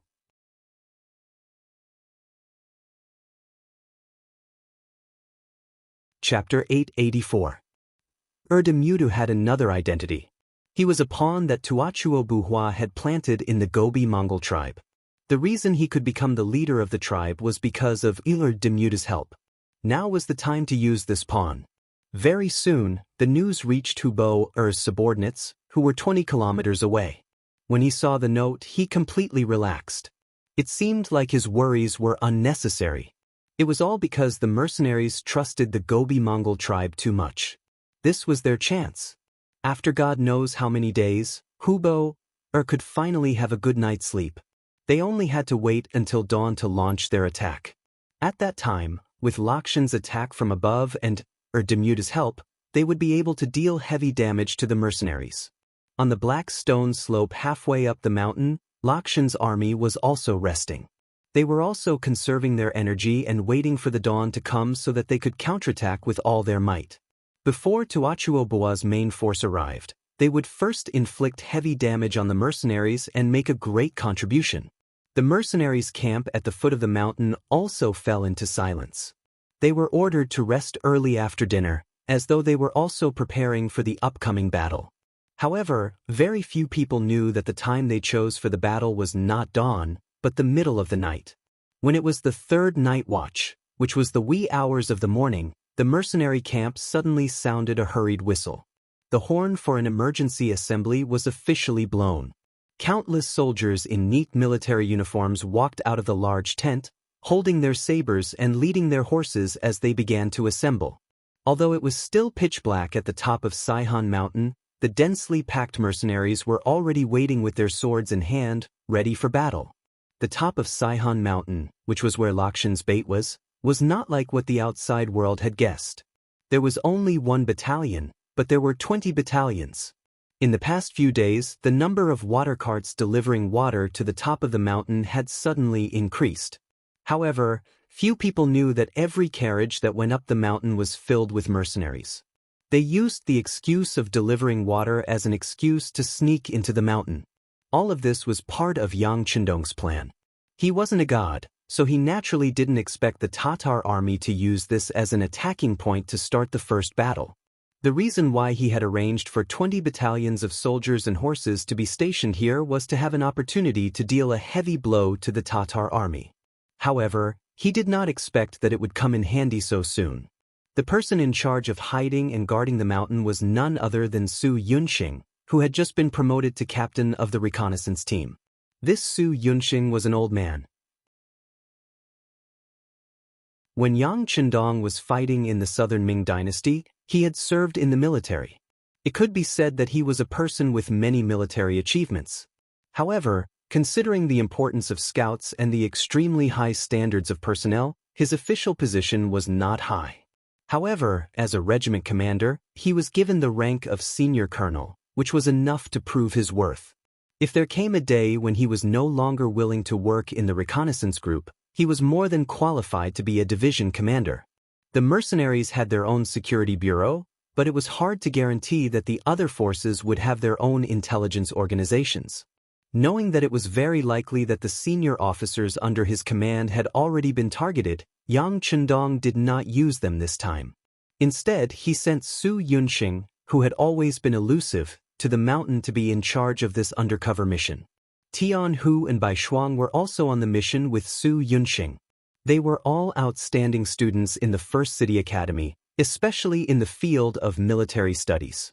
This time, the two of them were assigned to cooperate with Captain Su in the battle, which was also a chance for them to participate in actual combat. 3 smart people, 3 capable people gathered together, so their strength could be imagined. When they received the report from the foot of the mountain that someone had set their sights on Mount Saihan, the 3 of them discussed and decided to beat them at their own game. They took the initiative to give up the magnetite slope halfway up the mountain. While showing weakness to the enemy, they were also looking for the best opportunity. Originally, the 3 of them were a little distressed. If Lakshan's troops attacked the top of the mountain, what would they do? They didn't expect the other party to cooperate with them so much that they would surround them but not attack. This made the 3 of them overjoyed, and at the same time, they arranged for the 20 battalions to rest early. At around 11 o'clock at night, they woke everyone up and prepared for the night attack. Night battle was one of the subjects that the mercenaries often trained in. When their nutrition could completely keep up, the so-called night blindness had nothing to do with them. With such a foundation, they already had the conditions to fight at night. And tonight was the time for them to launch a large-scale counterattack. Didn't Lakshan want to launch a 2-pronged attack? Well, then let's give him a taste of his own medicine. Let's launch a 2-pronged attack and completely annihilate him. The timing was a few hours earlier than the other party's attack, and they were already prepared. This allowed the mercenaries to gain the upper hand and have more chances of winning. In the early hours of the morning, the mercenary camp at the foot of the mountain became lively. With a flash bomb that lit up the sky for half a day, the general attack began. Troops began to attack Mount Saihan one after another. The sudden attack caught the enemy, who was resting on the magnetite slope halfway up the mountain, off guard. Lakshan came out of the large tent. As he put on his armor, he asked Muqi, who had rushed over, "What's going on?" "I'm not sure yet, but it seems like the mercenaries launched the attack in advance," Muqi replied with a puzzled expression. "Attacking at night or charging up the mountain? I really don't know who gave the mercenaries the courage to face the enemy like this." "Oh right, there's still a battalion of enemies on the mountain. There's no need to keep them here. Quickly send people to take them down." Lakshan's face revealed a cold expression. Although the mercenary strategy of attacking in the middle of the night was somewhat unexpected, he had the higher ground and did not slack off in his defense at night. It would not be easy for anyone to attack up the mountain. He only needed to wait until dawn, when his vision was no longer obstructed, and then he could lead the main force to launch a counterattack. However, would the mercenaries give them a chance to launch a counterattack? Just as Lakshan was still giving orders to Muqi, deafening battle cries suddenly sounded from the top of Mount Saihan behind them. 8,000 mercenaries charged down the mountain like ferocious tigers. Poor Lakshan. He had never taken the mercenaries on the mountain seriously, so he only arranged for 1,000 soldiers to defend. Logically speaking, 1,000 soldiers should be enough to fight against 400, but 1,000 against 8,000 was not a small difference. The 1,000 Tatar army did not even have time to figure out what was going on. They were greeted by a rain of arrows. Hundreds of people were injured and killed by the arrows. Then, their defensive line was instantly overwhelmed by the mercenaries who rushed down the mountain. Su Yunxing, who was mixed in with the army, laughed loudly and waved the saber in his hand as he shouted, "Comrades, it's time to perform meritorious deeds. Charge! Charge!" Tian Hu and Bai Shuang also shouted crazily, their eyes flashing with excitement. The sudden appearance of the 8,000 mercenaries made the Tatar army dizzy. They had no idea where so many enemies had come from. Lakshan continuously mobilized his army to stop the Tatar army while lighting 3 bonfires that he had prepared beforehand. This was a signal for reinforcements. If the situation became dangerous, he would be able to use this to call for help from Hubo or subordinates. The sudden movement of the mercenaries naturally did not escape the eyes of Hubo or scouts. After the news was reported, Hubo got out of bed and saw the 3 bonfires lit. This made him very confused. What's going on? The battle has just begun. Why is General Lakshan asking for help? Are the mercenaries really so brave that they have already reached the middle of the mountain? Impossible. Mu Ren shook his head. The magnetite slope is a gentle slope that is about 2 li long. Although it is not very steep, it is long. The mercenaries could not have reached the middle of the slope so quickly. That's right. The terrain there is easy to defend and hard to attack. It is impossible for them to fall so quickly. General Hulin agreed. Forget it, forget it. Let's not worry about that for now. Since Lakshan has requested for help, he must have met with some unsolvable problem. How about this? We will immediately support him. General Hulin, quickly gather 5,000 cavalrymen and launch a fierce attack on the mercenary camp. General Mu Ren, follow up with 5,000 cavalrymen. No matter what, you must attract the attention of the mercenaries and reduce the pressure on General Lakshan. The sudden attack of the mercenaries caused the entire battlefield to move. Countless mercenaries moved out in an orderly manner, as though they had already decided on their target. On the other hand, the leaders of the Mongol tribes gathered in Narasong's tent with sleepy eyes. Even now, they did not know what was going on. All right, since everyone is here, I will now assign the tasks. But before that, there's something we need to do first. Where's General Demutu? Na Raizong suddenly shouted as he looked at everyone with an excited expression. Instinctively, Demutu responded. As soon as he agreed, 2 burly Mongolian men immediately rushed towards him. Seeing that the situation was not good, he wanted to pull out his sword to resist. However, how could he be a match for them when they were unprepared? He was immediately pressed down. After being pressed down firmly, Demutu struggled to no avail. He immediately shouted, "Narasong, what are you trying to do? Are you trying to use this opportunity to eliminate the dissidents? And all of you, are you just going to watch?" Let me tell you, if he takes care of me today, he will take care of all of you tomorrow. Shut up, you traitor. Seeing that there was indeed a commotion in the crowd, Narasong immediately shouted. Originally, some of the leaders wanted to ask Narasong what he was trying to do. If he really wanted to eliminate them, then they would have to fight back. However, once they heard the word traitor, they immediately shut their mouths.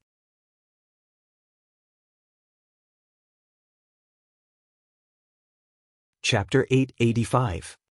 Erdemu, you are the traitor that Tuachuo Buhua planted in our tribe. Here are the letters you left behind when you contacted them. What else do you have to say? Na Raizong threw the letters onto the table. You searched my tent. Na Raizong, what right do you have to do that? Leaders and generals, he can search my tent for no reason today. Tomorrow he might do the same to you. Everyone, you have to fight back. Erdemu saw that the situation was not good, so he tried to persuade everyone. That's enough. Keep your mouth shut. Erdemu, everyone else went back to their own tents after the meeting. You were the only one who let out a gerfalcon. What is the meaning of this? Who are you sending a message to? Do you think you did it without anyone knowing? Let me tell you, your every move has been discovered. What else do you have to say for searching your tent? Na Raizong would not allow Erdemu to argue. He pointed out all kinds of mistakes. For a moment, the leaders and generals in the tent did not dare to make a move. Erdemu only left those letters as evidence when he returned to Tuachuo Buhua's side in the future. He did not expect that the letters would become evidence of his crimes. At this moment, he knew that he could not change the situation. He could only shout, "That's right. I am Tuachuo Buhua's man. He is the ruler of the grassland. Yang Chendong is just a Han.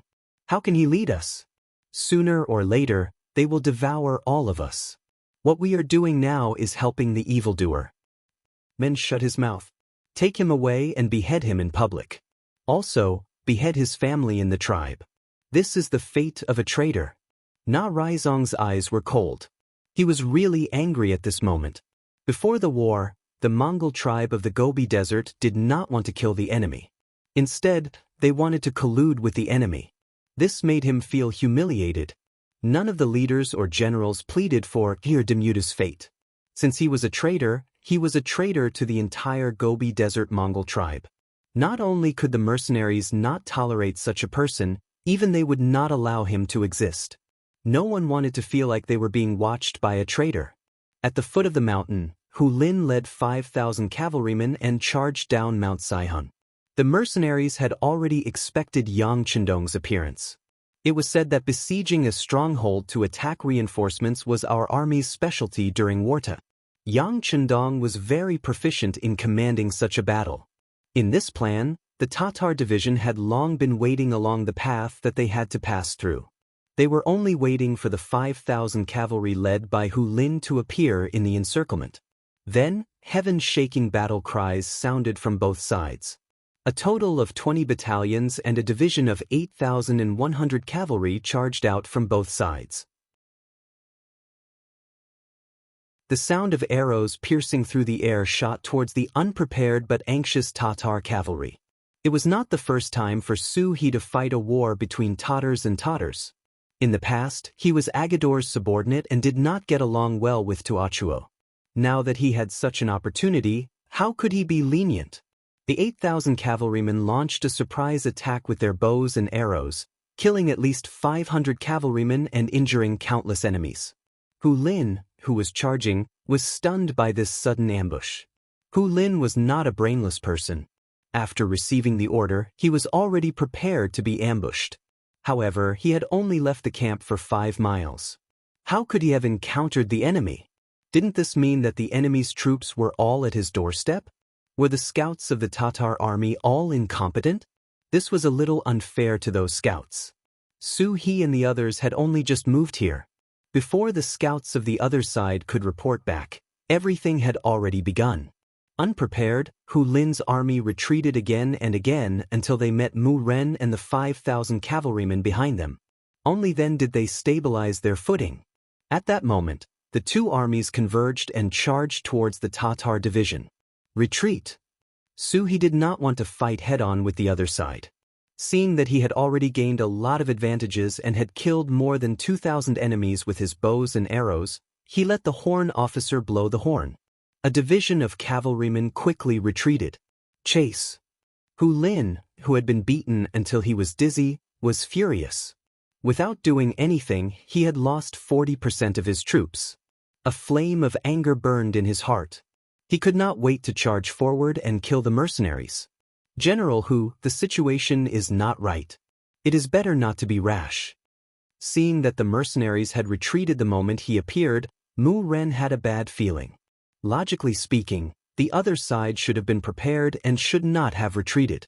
It was as if they were tempting him to continue. What is wrong? It is obvious that the other side is cowardly and does not dare to face our cavalrymen head-on. They only know how to shoot arrows. If General Mu is afraid, then wait here for General Hu's arrival. I will bring my men and chase after them. The furious Lin had lost his mind at this time. All he thought about was taking revenge for his brothers. How could he listen to anyone else's words? Lin did not listen to his advice and continued to chase. Mu Ren could only shake his head and smile bitterly. While ordering the army to follow, he also sent someone to report the situation to General Hubo and ask him to immediately send out the necessary reinforcements. Moreover, Lin took the lead, leading the remaining 3,000 cavalrymen in a fierce chase. In just an hour, they arrived at the foot of Mount Saihan. At this moment, the Tatar division that had been retreating earlier had stopped in their tracks and gotten into formation. It looked as though they would charge forward and devour them if they dared to come over. One side had a division of 20 battalions and 8,100 people. The other side only had 3,000 people. Lin was furious, but at this moment, he could only suppress his anger and wait for the main force behind him to arrive. The first to arrive was Mu Ren. About a quarter of an hour after he arrived, General Hubo also arrived. Following him were 8,000 cavalrymen. In other words, only 2,000 cavalrymen were left behind to guard the headquarters. What's the situation? The moment Hubo arrived, his gaze first fell on General Su He and the enemy cavalrymen. He then raised his head to look at the dense sounds of fighting halfway up Saihan Mountain. The torches there were connected to one another. Looking from afar, one could still feel the intensity of the battle. General, there are close to 10,000 mercenaries blocking our way. Lin requests to charge. After seeing Hubo, Lin was filled with courage. General, the situation on the mountain doesn't seem right. Logically speaking, after fighting for so long, General Auction should have chased the mercenaries down the mountain. Why is it still in a stalemate? Mu Ren raised his head to look at the mountain with a puzzled expression. Even if the mercenaries suddenly attacked, with the terrain, Lakshan should have chased them down the mountain very quickly. How could the battle still not end after 2 hours?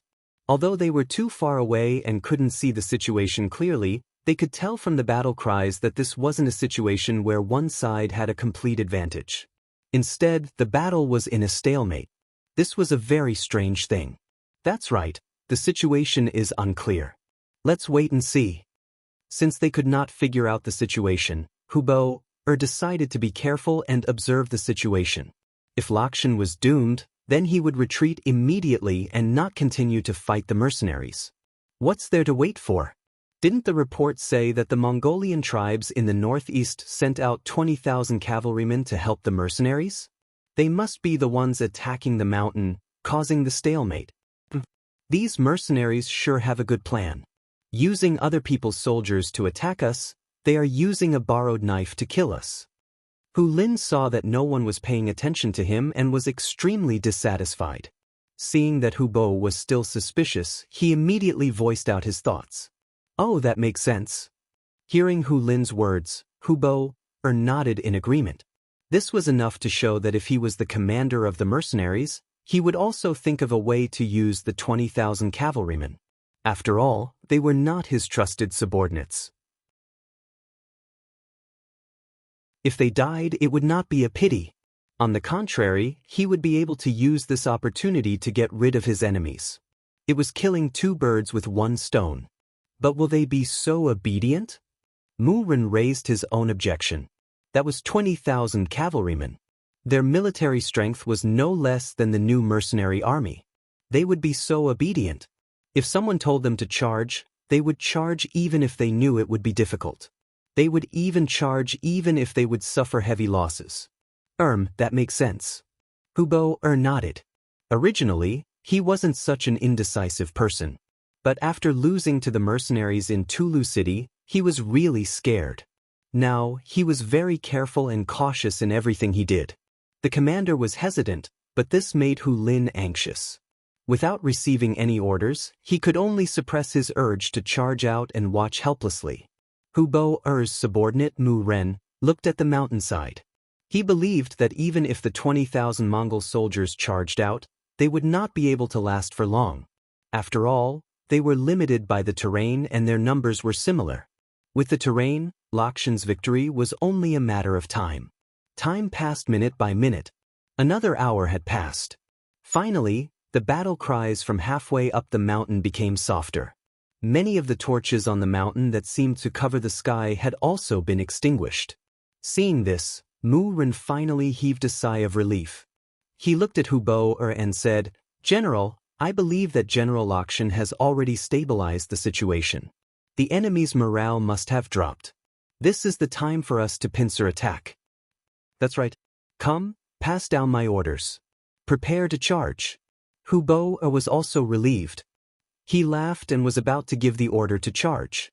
At this moment, a soldier beside him suddenly shouted, "Fire, fire, it's right behind us. It seems to be the direction of our camp."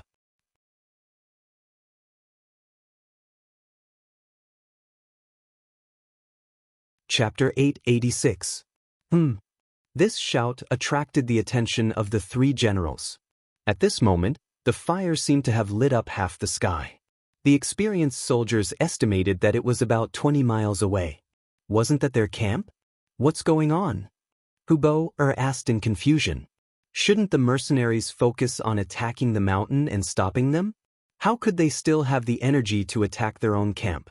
No one answered Hu Bo's question. After a few moments of silence, countless shouts came from all directions. Following that, the scouts around the army quickly reported back.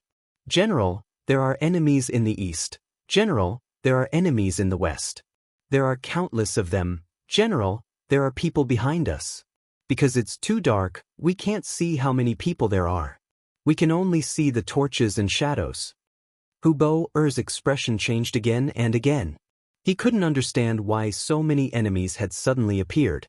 Where did they come from? How could the mercenaries have so many soldiers?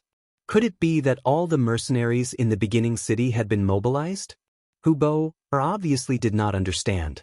These were the 20,000 cavalrymen from the Gobi Mongol tribe, as well as the new heavy cavalry, light cavalry, and the scouts. Just as Mu Ren had suspected, charging up the mountain was not something that anyone was willing to do. Even if the mercenaries gave the order, the Gobi Mongol army would not follow it. This was obviously a suicidal move. It was not something that could be obeyed with just a single order. In fact, the army attacking the mountain was only one division of the new army. Of course, there were also the 8,000 mercenaries who had charged down from the top of Saihan Mountain.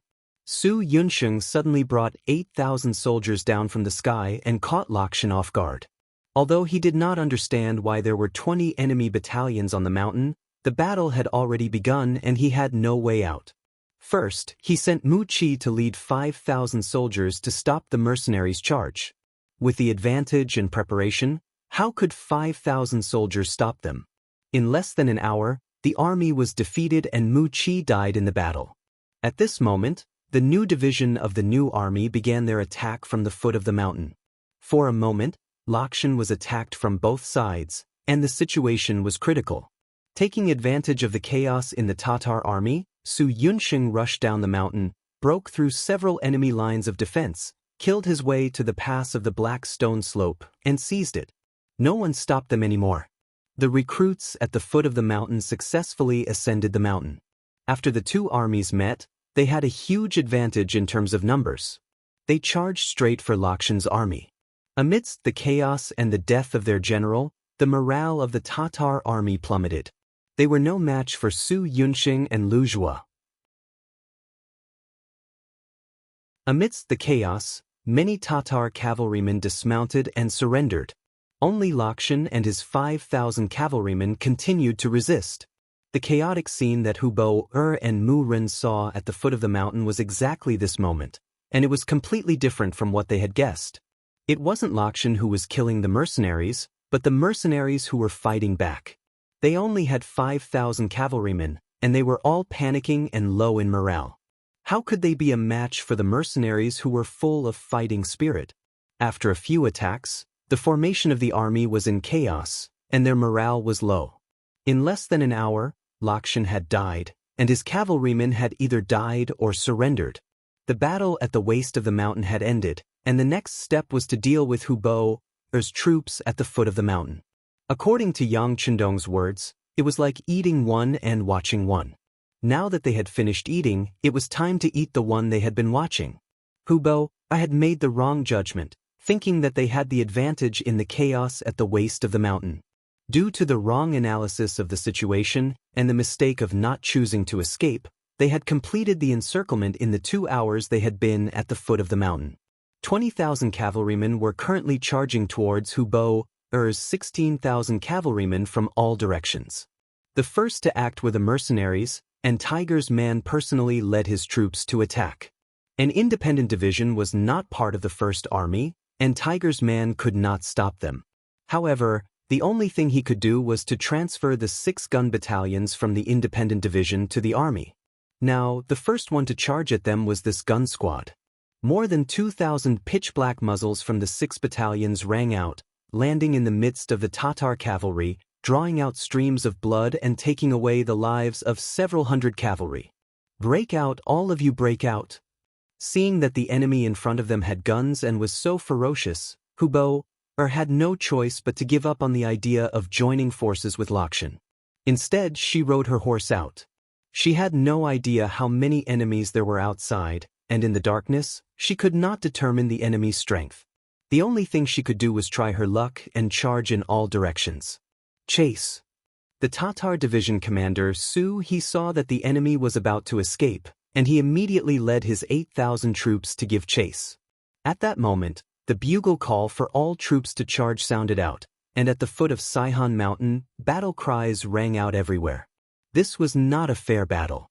Be it in terms of numbers or morale, before the battle even started, the Tatar cavalrymen were already in a passive position. Compared to the Tatar army that was like a headless fly, there were enemies everywhere, and they did not know when an arrow would land on them. As there were simply too many enemies, in order not to become a target, they even extinguished their torches. This caused many of them to run straight to the mercenaries and be killed or captured. The chaos on the battlefield lasted from night till dawn, and the mercenaries and the Mongol tribesmen killed and captured until dawn. Close to 20,000 Tatar troops were wiped out in one night, and in the end, only Hubo, Mu Ren and a few hundred others managed to escape. Even Hu Lin was killed by arrows. The North Ming Xian Mansion's commander-in-chief, who was also the commander-in-chief, Wang Lin, and the deputy commander-in-chief, who was also the commander-in-chief, Ning Wenfeng, used the excuse of returning to Lu City from Shi City as an excuse to pass by the battlefield and witness the end of the battle. They saw that the Tatar army lost 40,000 cavalrymen in just one night. Among them, 10,000 were killed and 30,000 were captured. The two of them remained silent. This kind of result was unimaginable. After having a direct understanding of the mercenary strength, they began to worry. If one day they were to become enemies with the mercenaries, would they be beaten like the Tatar cavalry without any strength to fight back? Compared to the 2 Baiming generals who were depressed, the 20,000 Mongol tribesmen were overjoyed. On this very night, they captured 10,000 enemies and seized countless warhorses, swords, and spears. However, they had only paid the price of less than 500 casualties. Such a huge victory was hard to come by in 100 years, and at this moment, they were filled with admiration for the strength of the mercenaries. It also made many of them more determined to follow the Heavenly Khan. The new army captured 20,000 enemies, and 2,000 died in the battle, and 3,000 were injured. This was mainly because they were heavily injured in the Battle of Xianxia Slope. However, this loss was nothing compared to what they had gained. Not long after, when the results of the battle reached Shur City, the entire city cheered and shouted, "Long live the Heavenly Khan," as they walked on the streets to celebrate. Inside the Yang mansion, compared to the silence outside, it was unusually quiet. Considering that the sixth young master had too many important matters to consider, the commoners within 2 miles of the Yang mansion were all cleared to create a quiet environment for him. Of course, because of this, his safety was much more guaranteed. Yang Chendong sat in the courtyard, and in front of him was the latest battle report. His right hand gently placed the report on the stone table, and Yang Chendong stood up and tidied his clothes. He knew that it was time for the final battle with the Tatar cavalry. Since the establishment of Shur City, it was first Agar Dorji from the Tatar tribe who brought 50,000 soldiers to find trouble with him, and then who brought 50,000 soldiers to find trouble with him. Now that they had all been defeated, Audiobook had finally appeared. He had brought 80,000 soldiers, and in the first battle he had killed 40,000 enemies.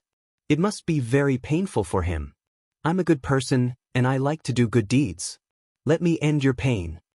Yang Chendong smiled and walked out of the Yang family manor. On a huge plain north of Saihon, the mercenaries and the Tatar cavalry finally met. Yang Chendong, the Heavenly Khan, and Audiobook officially met here. When a king meets a king must die. In just one night, half of the soldiers had been lost. When the news reached Audiobook's ears, his usually calm face revealed a trace of shock. Soon after, Huboer and Mu Ren who had escaped were brought to his main tent. Audiobook's figure wasn't very tall. He was only 1.73 meters tall, and his weight of 120 kilograms made him look even less burly. However, it was this person who had unified the Tatar tribe and became their Khan. Once upon a time, Audiobook had caused many people to not be able to eat or sleep well. He had also caused many people to fear and hate him, including the great Ming dynasty and the Walla's leader, Yes Hen. But now, he had been beaten to such a state. He was not willing to accept this. After hearing Huboer's report, Audiobook stretched out his right hand and pointed at the trembling Hubo. Then, his finger moved and landed on Mu Ren. A defeated general must be punished. Otherwise, how can he lead the army? Men, drag him out and behead him in public. He'll be sacrificed to the army. Great Khan, no. I'm willing to be the leader of the suicide squad. I only ask that you give me a chance.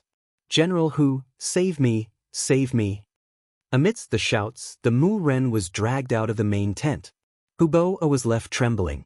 He knew that just now, the Khan had revealed his intention to kill him. He had taken a trip to the gates of hell.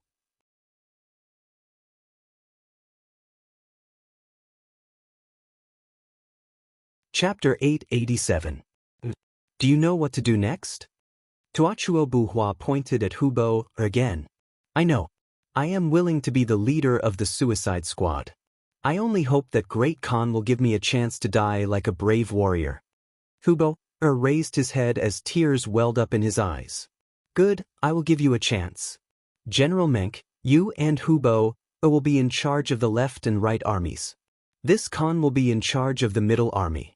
Let us work together and fight to the death with this great Ming brat.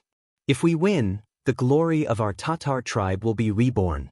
If we lose, then let us turn into a pile of yellow soil and be buried here forever. Another burly man in armor in the main tent responded, and then half knelt on the ground. Right now, Audiobook still had 30,000 elite Tatar cavalry and 10,000 ordinary cavalry.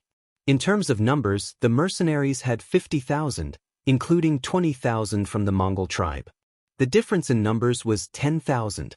However, Audiobook was leading the most elite Tatar cavalry. On the battlefield, they could take on 3, 5, or even more. Just from this point alone, they still had a chance of victory. At this point, Audiobook did not want to retreat anymore. With 40,000 cavalry, he could go to other places and become a king. However, the humiliation that the mercenaries had brought them had to be washed away. Otherwise, even if he died, he would not be able to rest in peace. Both sides had close to 100,000 cavalry in total. From afar, tents were next to tents, and war horses were next to war horses. Everyone seemed to know that this was a battle to the death. No one held any hope. Just like that, blade against blade, spear against spear, they laid out their chariots and horses. There was no discussion, but they all made the same decision to fight to the death the next day. Within the main tent of the mercenaries, Yang Chendong was holding a meeting with all the generals. This meeting was different from the previous ones. There was not even a sand table in front of them, nor were there any battle plans. At the start of the meeting, as the leader, Yang Chendong had already set the tone. There's no need for any strategy in this battle. Tua won't use any tricks, nor will he divide his forces to create an opportunity for us. Some of them are just war horses charging head-on. Some of them are just to see whose bones are harder and whose saber is sharper. Let me ask you, are you afraid? Not at all. All the officers replied in unison, their voices echoing throughout the main tent. All right. Yang Chendong looked at everyone with an encouraging gaze. Then he pointed at Su He and said, Division Commander Su, I'll let you introduce the 30,000 elite cavalry under Tuachuo Buhua. Su He stood up and saluted Yang Chendong and the other officers. As a former member of the Tatar cavalry, he was very familiar with the situation of this cavalry. Comrades, there are only 40,000 cavalry left. 10,000 of them are ordinary cavalry. There is no need to worry about them. I believe that any of our troops can defeat them. Hearing such confident words, the officers present all had smiles on their faces. Even the small leaders of the Mongol tribes in the north of the Gobi Desert laughed along. Although their combat strength was average, they had the advantage in numbers. As the saying goes, a random fist can kill a master. Who are they afraid of? While the officers were laughing, Su He's face became serious. However, the 30,000 elite cavalry cannot be underestimated. Tuatha Buhua spent a lot of effort to create them.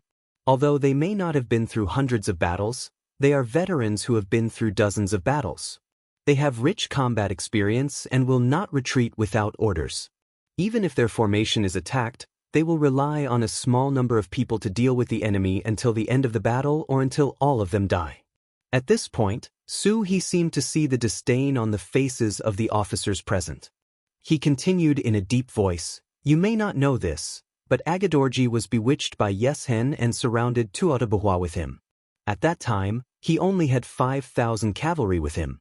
However, with these 5,000 cavalry, he was able to break out of the encirclement. Do you know how many cavalrymen he faced at that time? There were a total of 100,000 of them, but they still left as if there was no one around. The sound of cold air being sucked in could be heard.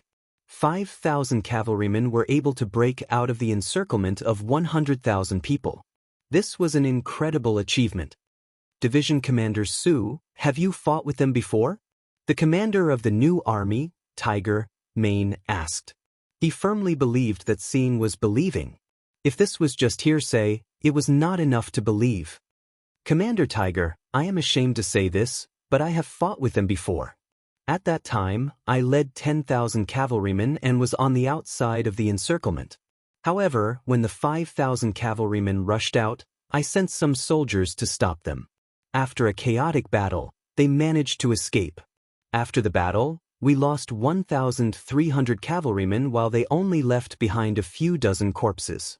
At this point, Su He couldn't help but lower his head. This achievement was one of the biggest defeats in his life. It was obvious that he really didn't want to talk about it. However, at this moment, no one looked down on Su He. Instead, everyone fell into silence. The atmosphere in the tent was very oppressive. The strength of these 30,000 elite cavalry was beyond everyone's imagination. For a moment, everyone was at a loss of what to do. Even some of the leaders of the North Desert unknowingly showed fear on their faces. They were probably thinking of retreating at this moment. The morale of the generals quickly fell at this moment. Su He's voice continued to sound. These cavalrymen are completely different from ordinary cavalrymen. They hold a sword in one hand and a shield in the other. They rely on their superb horse skills to maintain their balance on the battlefield. The sword is a Mongolian scimitar. In close combat, it is more in line with the principles of mechanics. It doesn't need the soldier's own strength. Just the charge of the horse is enough to easily cut off the enemy's head. This saves a lot of energy in the process. The shield can be used to block the enemy's sword. This way, they can better protect themselves. It is this combination of a sword and a shield that allows them to have the strongest spear and the strongest shield at the same time. Often when you are fighting for your life, when you slash with your sword, the shield will block it. If you don't react fast enough, the enemy's scimitar will chop your neck. At that time, because I didn't understand this point, the cavalrymen under my command suffered a great loss. Even the dozens of cavalrymen who were able to kill the enemy were only able to achieve a small result because of the crowd. After explaining everything he knew and understood, he saluted Yang Chendong and returned to the group.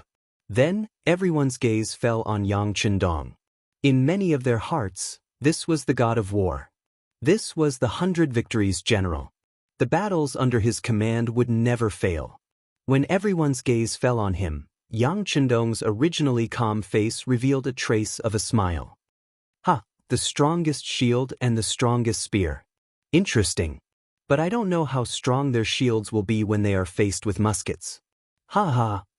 With just a few words, the atmosphere in the main tent instantly relaxed.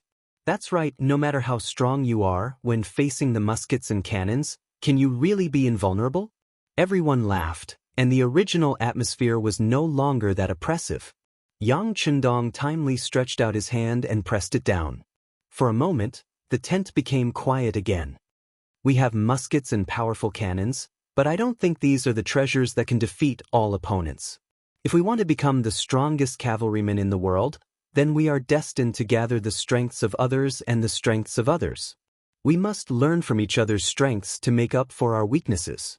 In the end, we will become the invincible and undefeatable cavalry of the prairie. The 30,000 elite cavalrymen of the Tatar Empire may be very strong, but in my opinion, they are more like a whetstone blade that sharpens us. Let's put it this way, I am preparing to build another division. This division will be called the 1st Cavalry Division. It will have 3 regiments, each with 5 battalions, a total of 6,000 men. This division commander, 3 regimental commanders, and 15 battalion commanders will not be appointed based on seniority or nationality. It will all be based on personal strength. It will all be based on personal bravery and merit. Their treatment is far better than the other units. It is the same as the current Cold Vanguard unit, or even better. Let's put it this way. To be able to enter this division, one's whole family will ascend to heaven. When a Han rider enters the division, a hero's plate will be hung high in the family, and it will be respected by the world. When a foreign rider enters the division, he will be registered as a Han citizen. From a soldier to an officer, he will be able to bring one of his family members to be registered as a Han citizen. If he is promoted, he will be able to bring his whole family to be registered as a Han citizen. Before Yang Chendong could finish his words, the entire main tent was already bustling with noise and excitement. Anyone who had been to the first city would know the importance of being registered as a Han citizen. In the past, this people who were regarded as herbivores and were called weak and bullied had a high status that people could only envy and look up to. As long as one was a Han citizen, whether it was dividing land, paying taxes, or buying things, they had a lot of privileges. Even the rule in the first city that outsiders had to live in for 5 years to be qualified to own a local house was reduced to 3 years when it fell on the Han citizens. This was only one of the embodiments. There were many other benefits that could not be described in detail. Let's put it this way. As long as you were a Han citizen, you were born to be superior to others. Even if you went to work, your salary would be 1.5 times or even more than 2 times that of other ethnic groups. Not to mention getting a job in the city. Whether a Han citizen wanted to be an official or join the army, the conditions would be much lower. Because of this, the Han people became a high and mighty existence. In order to be on good terms with them, Countless young Mongolian girls in the city vowed to only marry Han men so that their next generation could live better.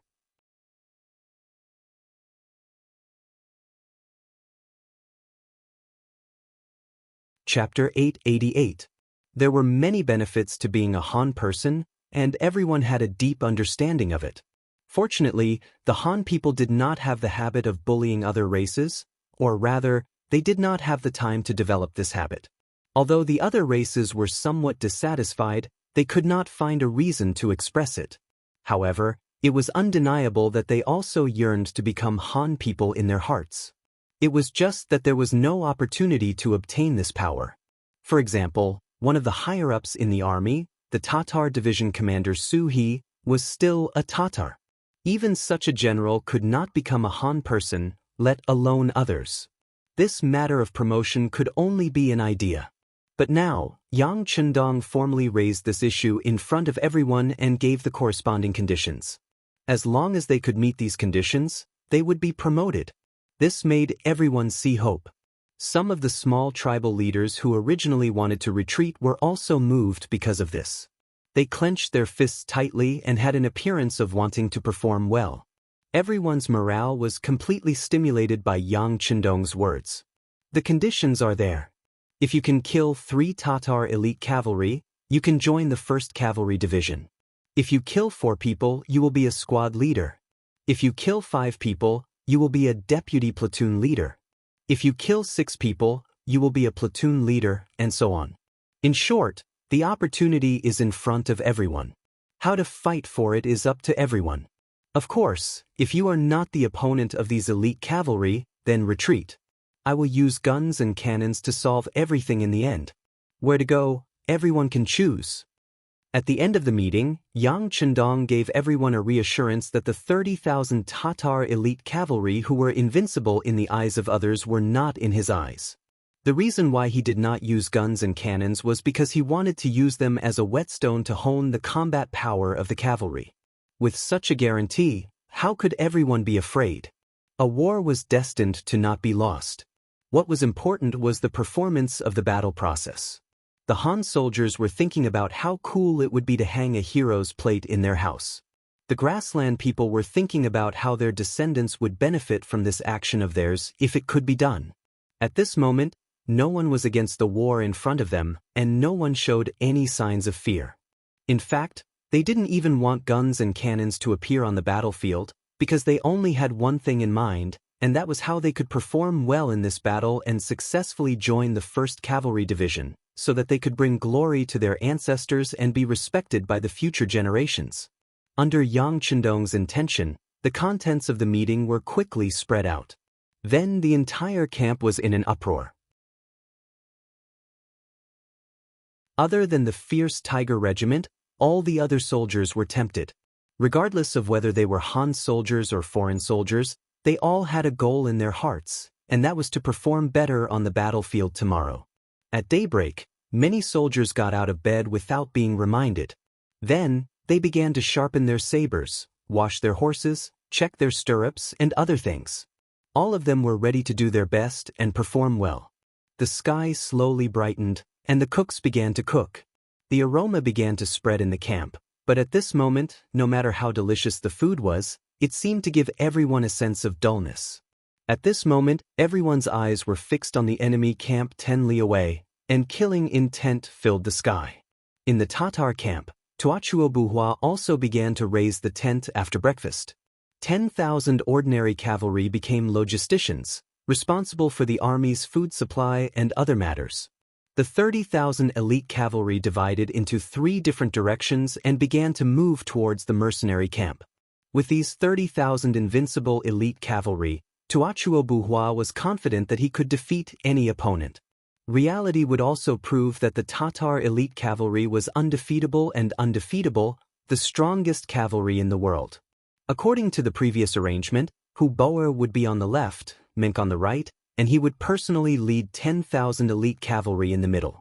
As long as the 3 of them moved together, they would be able to break through the formation of the mercenaries, and finally kill their way to that ignorant brat who did not know the immensity of heaven and earth.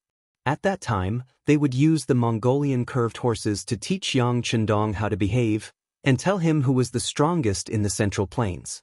With the invincible elite cavalry of this era, Tuachuo Buhua was not afraid of any schemes from the mercenaries. He believed that in front of absolute strength, nothing could stop them from advancing. In the past, Yeshen of the Wara Empire could not do it, and now, Yang Chendong could not do it either. With great ambition, the 30,000 elite Tatar cavalry set out. After advancing for 5 li, 6 li, 7 li, the mercenary camp did not move at all, and a look of disdain flashed across Tuachuo Buhua's eyes. He did not know what kind of game the enemy was playing, but he knew that when there was only 3 li left, his elite cavalry would be able to charge over. At that time, no one would be able to stop them. Pass down the order, prepare to attack. The arrogant Tuachuo Buhua sat on his horse and gave the order to the flag bearer. Boom, boom, boom. However, without waiting for the command flag to issue the order, 3 ear-splitting sounds of cannons rang out. The cannons landed about 200 meters in front of Tuachuo Buhua's left, middle, and right troops. The loud rumbling sound caused the elite cavalry to cry out in disarray. Even animals were afraid of fire and loud explosions, and war horses were even more so. Reality had proven that even the most well-trained war horses would lose control in front of the cannons. The 3 cannons completely wiped away the confidence on Tuachuo Buhua's face. For the first time, fear appeared in his heart. How much of his 30,000 elite cavalry would be able to fight against the mercenaries with such advanced weapons? Just as he was thinking, a rider came from the distance. It was the new commander of the army, Tiger's Mane. His epaulets sparkled under the sunlight as he shouted. Our heavenly Khan feels that Tuachuo Buhua is a hero and is willing to meet you with weapons in the spirit of mutual appreciation. This time, the enemy can only send out 2,000 cavalry to fight, regardless of life or death. This is the condition that our heavenly Khan has proposed. We are both using cavalry. This is already the greatest respect to Tuachuo Buhua Khan. I also hope that you can abide by the rules. Otherwise, the artillery just now is just an appetizer. Soon, this area will be covered by artillery. At that time, I don't think I need to tell you what will happen. You can choose where you want to go or what you want to do. Hiya. Yang Chendong was the only one who could send a military commander as a messenger. After completing the mission, Tiger's Mane rode back to the barracks and came in front of Yang Chendong. Young master, I've finished. I heard. Yang Chendong nodded. Young master, can I participate in the next battle? Taking advantage of this opportunity, Hu Mang tried to sound Yi Futian out. He replied firmly. Then he said that you and the deputy commander can't participate in the battle. Other than that, the others can do as they wish. Tiger's Mane was the person he trusted the most. He could not lose him. Although the name of the 1st Cavalry Division was dazzling and attractive, Tiger's Mane was already the commander of the new army. There was no need for him to take this path. As for Tuachuo Buhua, although his horsemanship was not bad, it was only not bad. In a real battle, anything could happen. It was too much of a waste to send such a wise commander to the front lines. If something happened to him, it would be too late for regrets. This was an absolute order. Even though Hu Mang wanted to perform well and prove that his horsemanship had improved greatly during this period of time, since it was the 6th young master who had ordered him to do so, he naturally wouldn't disobey. He could only agree and leave. In front of the elite Tatar cavalry, Tuachuo Buhua called Hubo and Mink over to discuss military matters. Now that you know the situation, tell me what to do. Originally, Tuachuo Buhua was full of confidence and wanted to crush the mercenaries. However, before the battle even began, their morale had already taken a huge hit. Now, Tuachuo Buhua felt a heavy pressure in his heart that made it hard for him to breathe. The mercenaries' cannons are too powerful. If those 3 cannons landed in our army, the consequences would be unimaginable. Hubo did not express his opinion first. Instead, he spoke in a tactful manner. When he said this, the 3 of them were speechless. After a short while, Mink spoke up. So be it. With our elite cavalry strength, I don't believe that we can't take care of them. As time goes on, we will kill more and more people. At that time, we will still be able to obtain victory. This meant that he had agreed to the other party's request. Although Tuachuo did not want to, the mercenaries had powerful cannons. Unless he retreated now, he could only follow the other party's plan. Alright then, let's do it. We will use our true strength to show them how strong our elite Tatar cavalry is and how undefeatable we are. Tuachuo wanted to defeat Yang Chendong. The first city behind him was too prosperous and was built on the grasslands. It was like a tree without roots. This was a base that he urgently needed. As long as he took down this place, it would not be long before he could repeat the glory of the Tatar tribe. This huge temptation made him unable to retreat. He could only play according to Yang Chendong's rules. The Tatar army agreed and sent out the first group of 2,000 cavalry. This group of cavalry was personally led by Menk. Clearly, they wanted to win the lottery. Facing the 2,000 elite cavalry sent out by the Tatar army, the mercenaries also sent out 2,000 cavalry from the north of the desert. It was clear that the promotion last night had moved many people. There were many small leaders who volunteered to fight. Perhaps they were worried that if they did not take the initiative in the beginning, they would not have the chance to do so in the future.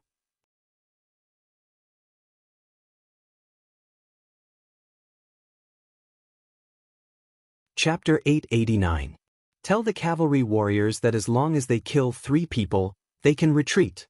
Of course, if you still have the ability, you can choose to kill more people. There will be different military merits waiting for you. We have people on the side watching and recording.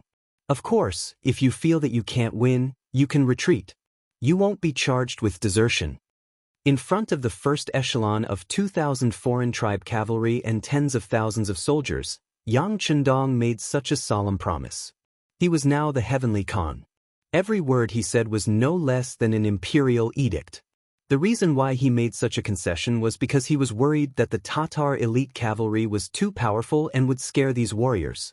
In the end, no one dared to fight, and that would be a joke. With such a promise, they could retreat if they killed 3 people. If they couldn't win, they could retreat. Just based on these 2 points, those who didn't dare to try before were moved. What if they were lucky? 2,000 tribal allied armies set out. They stood face to face with the Tatar elite cavalry. There was only a distance of 1 li between the 2 sides. This was the time for the cavalry to display their greatest strength. Compared to the 2,000 tribal allied army cavalry, the 2,000 Tatar elite cavalry seemed to be more uniform and orderly. They were dressed in winter clothes, with their left hands holding scimitars and their right holding shields. Their faces were masked, and their heads were covered with black headscarves, revealing only their eyes.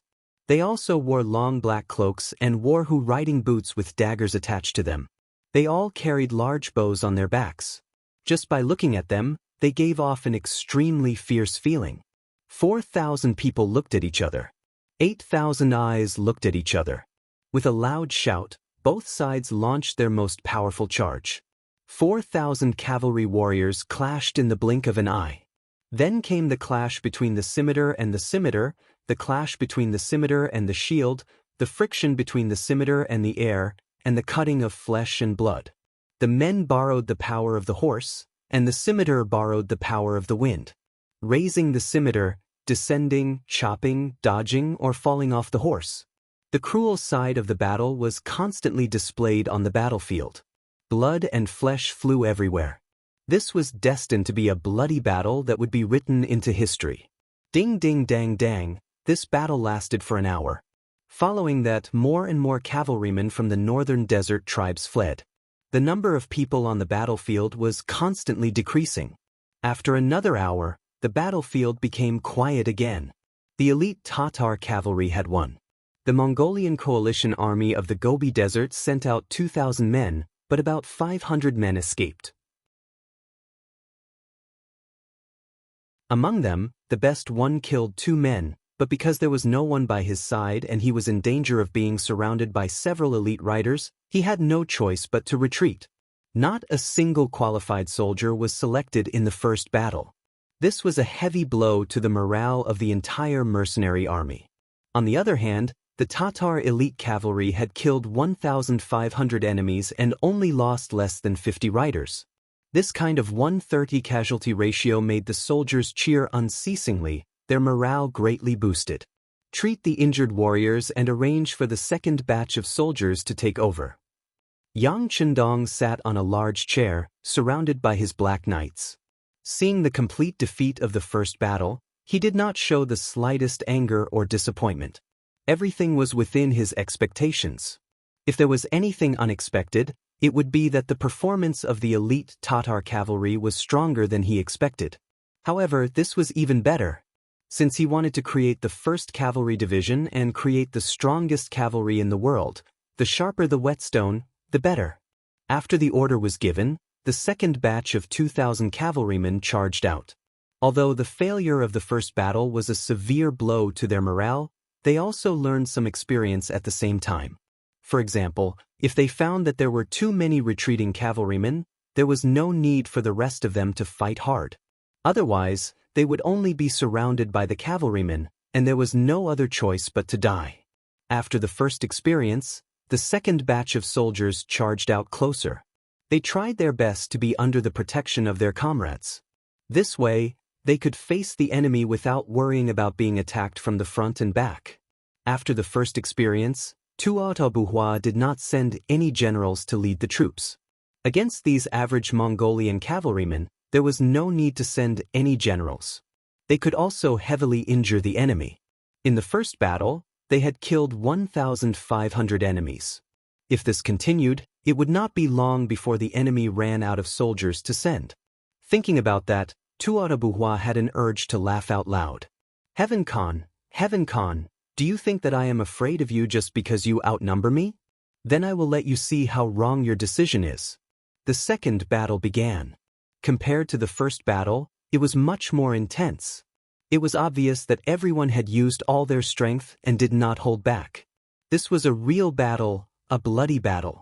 It was either you die or I die. Any carelessness could lead to irreparable consequences. Everyone only had one life. If anyone did not use all their strength, they would be facing death. The battle continued for an hour.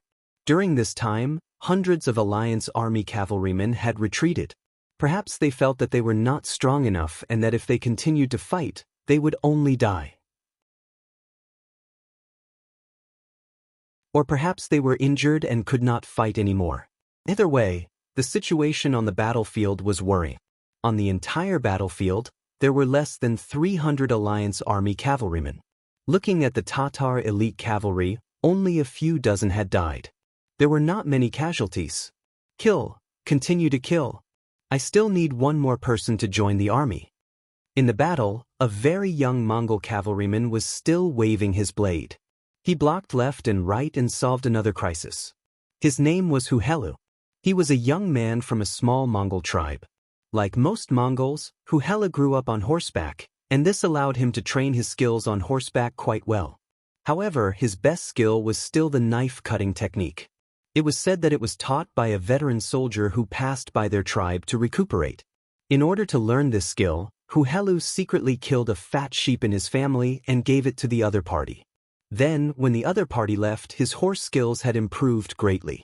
This time, he had signed up for the battlefield because he wanted to bring the book with him. When Huhelu was shopping in the first city, he accidentally saw the performance of the female soldiers of the first city's publicity team. The young him was quickly attracted by those beautiful girls. As a result, he had the first dream in his life, which was to marry a female soldier of the publicity team. This seemed to be a very honorable thing. Huhelu was considered handsome, which was also where his confidence came from. However, when he inquired about the female soldiers of the propaganda team, he discovered a fatal problem. There was a prerequisite for these female soldiers to choose a husband, and that was that the other party had to be of Han nationality. Only then could their status be considered equal. When he heard this, Huhelu was naturally very unhappy. Compared to the Han people, he was not inferior. He was willing to work hard and was good-looking. He could rely on his own two hands to obtain a happy and wealthy living environment. Of course, although he was angry, Hu Helu had to admit that at least in the first city, the status of the Han people was extremely high. It was far from what a person from a small tribe like him could compare to. Therefore, from then on, he had an idea in his heart, which was to find a way to become a Han person and become a member of this powerful nation. At that time, he would definitely marry the most beautiful female soldier and fulfill his dream. However, how difficult was it to choose a new nationality? He had never heard of such a precedent. Until last night, there was suddenly a piece of news that as long as one could kill 3 enemies on the battlefield, he could choose to become a Han person. If one could kill 4 enemies, he could bring 1 more person to become a Han person. A great thing fell from the sky.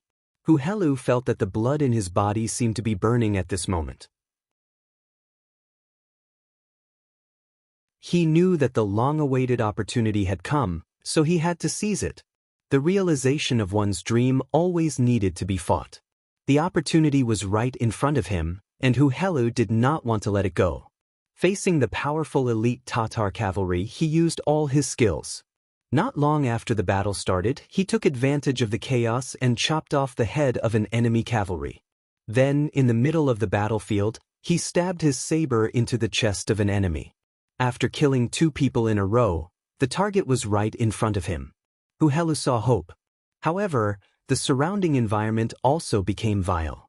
He still had about 300 companions around him, and some of them were constantly retreating. The number of enemies was increasing more and more.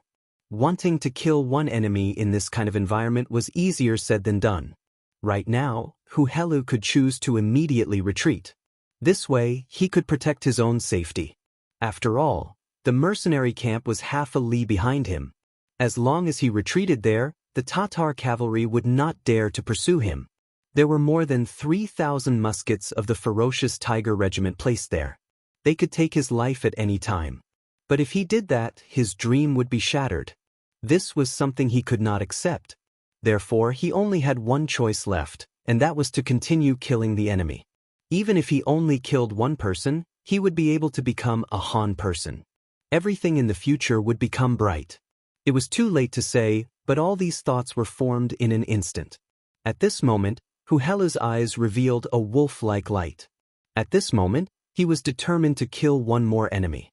It was also at this time that 2 elite Tatar cavalry appeared in his field of vision. They discovered him and rushed towards him. Looking around, Hu Helu did not see any other enemy cavalry within 3 zhang of him. He knew that this was his chance. Even though there were 2 riders approaching, he was still fearless and charged head-on. Borrowing the momentum of the horse, Hu Helu's feet left the stirrups. A bold idea quickly formed in his mind. If he wanted to avoid the enemy's saber, then he had to abandon his horse. Otherwise, even if he could kill the enemy, he would be killed by the enemy. You're tuning in to the Wang Lin's Journey YouTube channel. Don't forget to subscribe and join us on this journey to catch the most captivating stories.